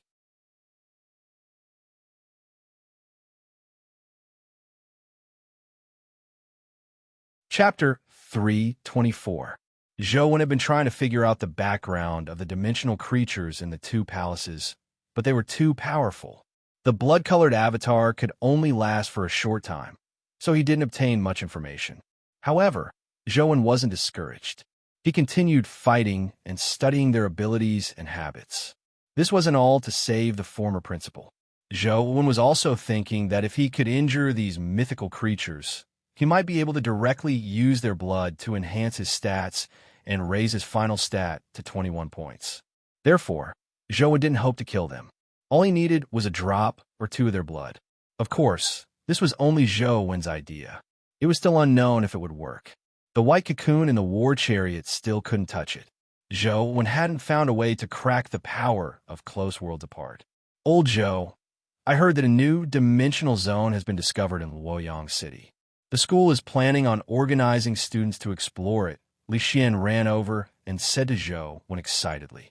Shouldn't the military be the first to explore new dimensional zones? Why are they letting students explore them? Zhou asked in puzzlement. Li Xian said with a smile, "The newly discovered dimensional zone is the town god's temple. Many ancient districts in the East District have such dimensional zones. They are basically the same. There's no danger, but there might be some benefits." When Zhou heard Li Xian mention the town god's temple, he immediately understood why the school was letting students explore it. In ancient times, the town god's temple was a place that consecrated the city's guardian god. It was a place that protected the city's safety. After the dimensional storms, town god's temple dimensional zones appeared in various ancient districts. Typical town god's temple dimensional zones didn't have wild dimensional creatures, nor would they harm people who entered the town god's temple.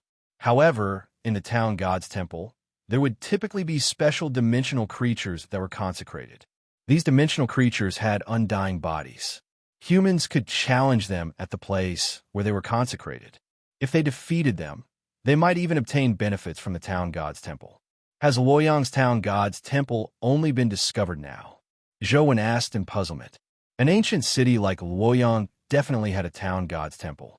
Logically speaking, it should have been discovered long ago. That Big Xingwang temple has been developed a long time ago. There are 4 guardian generals worshipped there. Legend has it that they are the incarnations of Han Xen, Peng Wan, Zhou Yu, and Luo Cheng. That place is now under the control of the military. Ordinary people have no chance of entering. The town god temple we've discovered is a former county city's town god temple. It's not that famous and is relatively small. It was recently discovered that it had become a dimensional zone. It was just discovered not long ago. Li Xian paused before saying, "Why don't we head over to take a look while the town god temple isn't under the military's control?" Zhou hadn't made much progress, so he felt that it wasn't a bad idea to take a look. Perhaps he could even download the Xing Wang temple dungeon. Just as Li Xian and Zhou left, they bumped into Wang Lu. When Wang Lu heard their words, she was very interested and went with Zhou and company. The academy had put up an announcement that there would be a car to take the students to the newly discovered city god temple. However, it was all up to personal interest.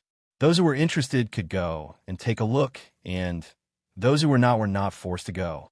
The trio got into the car and saw that there were more than 10 students on the truck. This was only one of the cars. There were a few that had already set off. It looked like there were quite a number of students. The truck drove all the way west of Luoyang. Just as they were about to leave the city, they finally saw the legendary town god temple. It was much smaller than Zhou had imagined. From afar, it was just a small ancient building with 2 side halls and a main hall. On the main hall's plaque were the words, "Town God Temple." Quite a number of students had already arrived outside the town god temple. There were also some freelance hunters and citizens who joined in the fun. Even ordinary passers-by dared to enter. From the looks of it, the town god temple wasn't dangerous. After the trio entered the town god temple, Li Xian looked around and said curiously, "That's strange. Why isn't there a guardian general in this town god temple?" Wang Lu nodded as well and said, "This town god temple is indeed too small. Typical town god temples will consecrate famous generals in history as guardians, but there's none here. There's only a town god in the main hall. Furthermore, I wonder what his name is. If there's not even a guardian general, what's the point of us coming here?" Li Xian said gloomily. He originally wanted to test his skills to see if he could defeat the embodiment of a famous general in history, but to his surprise, there was no such thing here. When a student who had just come out of the side hall heard Li Xian's words, he added, "Although there aren't any famous generals consecrated here, the side hall consecrates the Earth Lord. If you enter and pay your respects, it might be beneficial." "What benefits?" Li Xian's interest was piqued as he pulled the student and asked. Earth temples were typically built separately. This town god temple actually had the functions of an earth temple. It was obvious that it wasn't authentic. Earth temples were typically of a relatively low standard. They consecrated the Earth Lord, an immortal who was in charge of a region's land. In Taoism, it was considered a relatively low-ranking immortal. In Journey to the West, Sun Wukong would often stomp on the ground and pull out the Earth Lord by his beard. Some demons could even bully the Earth Lord, so his status could be considered extremely low. The student said, "If the Earth Lord finds you pleasing to the eye, he will give you a map. Dig according to the map's directions. You might be able to dig out treasures." There's actually such a good thing? Li Xian was excited. He looked like he was prepared to go in and do a big job. He wanted to get a few treasure maps and dig out some treasures. However, the student said, "However, the Earth Lord is a local deity. You have to be a local to be protected by him. Only by worshiping him can you obtain a map. Furthermore, everyone will only receive a map the first time they worship him." Zhou Wen and Wang Lu, the two of you aren't locals, right? Li Xian was amused when he heard that. He smiled and said to Zhou Wen and Wang Lu, "See that? There are still benefits to being a Luoyang local. I have a Luoyang household register. Sorry about that." To his surprise, the student said to Li Xian, don't be happy too early. Although Luoyang locals have a map after worshipping him, the Earth Lord likes to prank people. The map might not be filled with treasures. Some students took the map to the designated spot after worshipping him and dug up a pile of dog sh*t. Don't worry. I, Li Xian, have such a good life. How can I dig up dog sh*t? Even if I don't dig up a huge treasure trove, I can at least dig up some antiques. Li Xian was filled with confidence. The three of them entered the Earth Temple together, and indeed, they saw a statue of a white-haired, white-bearded, stout old man. An ordinary citizen was kneeling in front of the Earth Lord. The middle-aged man kowtowed to the ground, and then a magical scene happened. When the middle-aged man raised his head, there was a small wooden sign at the place where he was kowtowing. One could see some simple maps drawn on the wooden sign.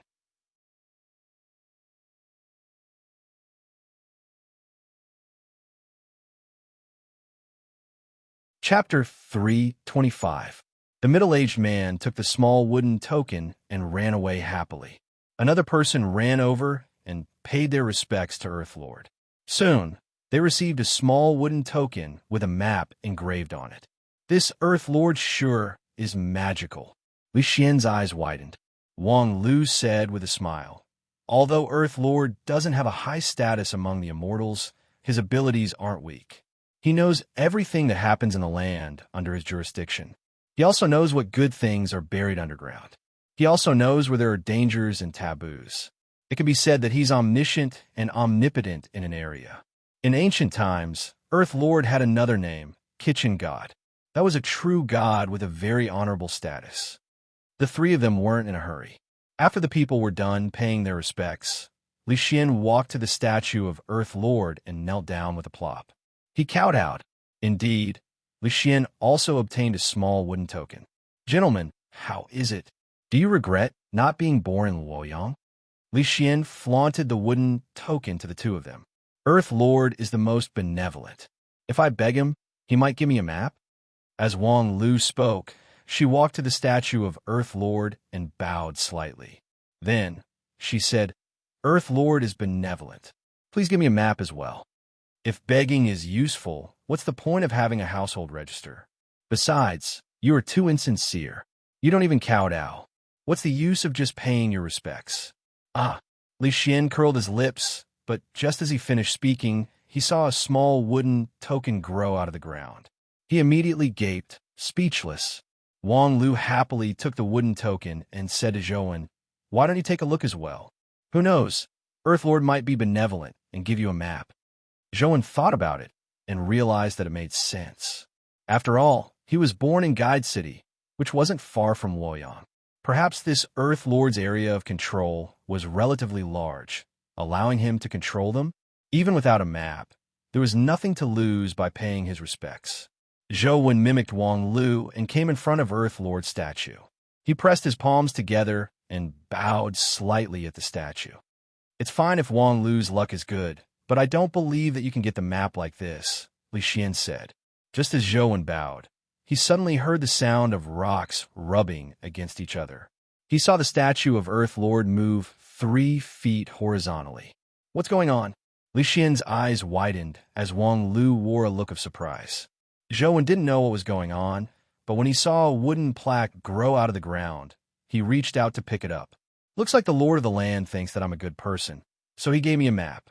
Zhou took the wooden plaque and said to Li Xian with a smile, "From the looks of it, your Luoyang household registration isn't of much use." What the hell? Li Xian looked at the Earth Lord statue that had moved 3 feet horizontally and was alarmed.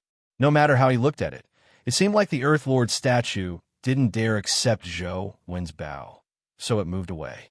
Wang Lu also sized up the Earth Lord statue, and Zhou went in puzzlement. Clearly, she was puzzled. The three of them left the Earth Lord temple and were just about to head to the main hall to take a look when they saw a group of soldiers enter the town god's temple. They told them that the area had been sealed by the military and that they were to leave in an orderly manner. The three of them had no choice but to leave the town god's temple. Li Xian looked at the wooden plaque in his hand and saw that the map on it was very general. It was only a rough map of the rivers and mountains. Then, he pointed a red dot to mark the location of the treasure. If one wasn't a Luoyang local and was familiar with the Luoyang area, it would probably be difficult for them to find the location marked on the map. You definitely won't be able to tell the location marked on the map. "Let me help you take a look," Li Xian said to Zhou Wen and Wang Lu. Zhou Wen and Wang Lu handed him the wooden plaque. Li Xian was really well versed in the area, so he quickly helped them find the location. Furthermore, he marked it on the map on his phone, making it convenient for them to search for treasures. "Are we going to dig for treasures together or separately?" Li Xian asked. "Let's go together. These places require us to leave the city. It's safer to go together," Zhou Wen said. "All right, mine is the closest. Let's dig for mine first," Li Xian said as he summoned his companion beast mount. Zhou Wen could only ride White Shadow of Poison, but it looked a little strange in broad daylight. As for Li Xian's ox-type mount, it was relatively large, so it was perfect for Zhou Wen. Wang Lu summoned her tiger and followed behind on it. The three of them passed through the city, attracting the envious gazes of many ordinary citizens. After leaving the city, Li Xian dug for quite a while in a small forest in the suburbs. He dug out a hole that was 4 to 5 meters deep and finally found something. It was a ceramic jar that looked like it had been buried for years. Li Xian hugged the jar and said excitedly, "Could it be gold hidden by the ancients? It's possible. There might even be jewelry. Quick, open it." Zhou Wen was also somewhat curious as he urged Li Xian to open it. Li Xian didn't hesitate as he opened the jar. He saw that it was filled with copper coins that were already rusted beyond recognition. He took out one and squeezed it. The copper coin shattered due to the corrosion. How did this happen? Li Xian was extremely depressed. "Don't damage it. Those copper coins should be antiques, right?" Zhou Wen said. "Antiques are valuable in peaceful times, but in such an era, who would spend money to buy antiques?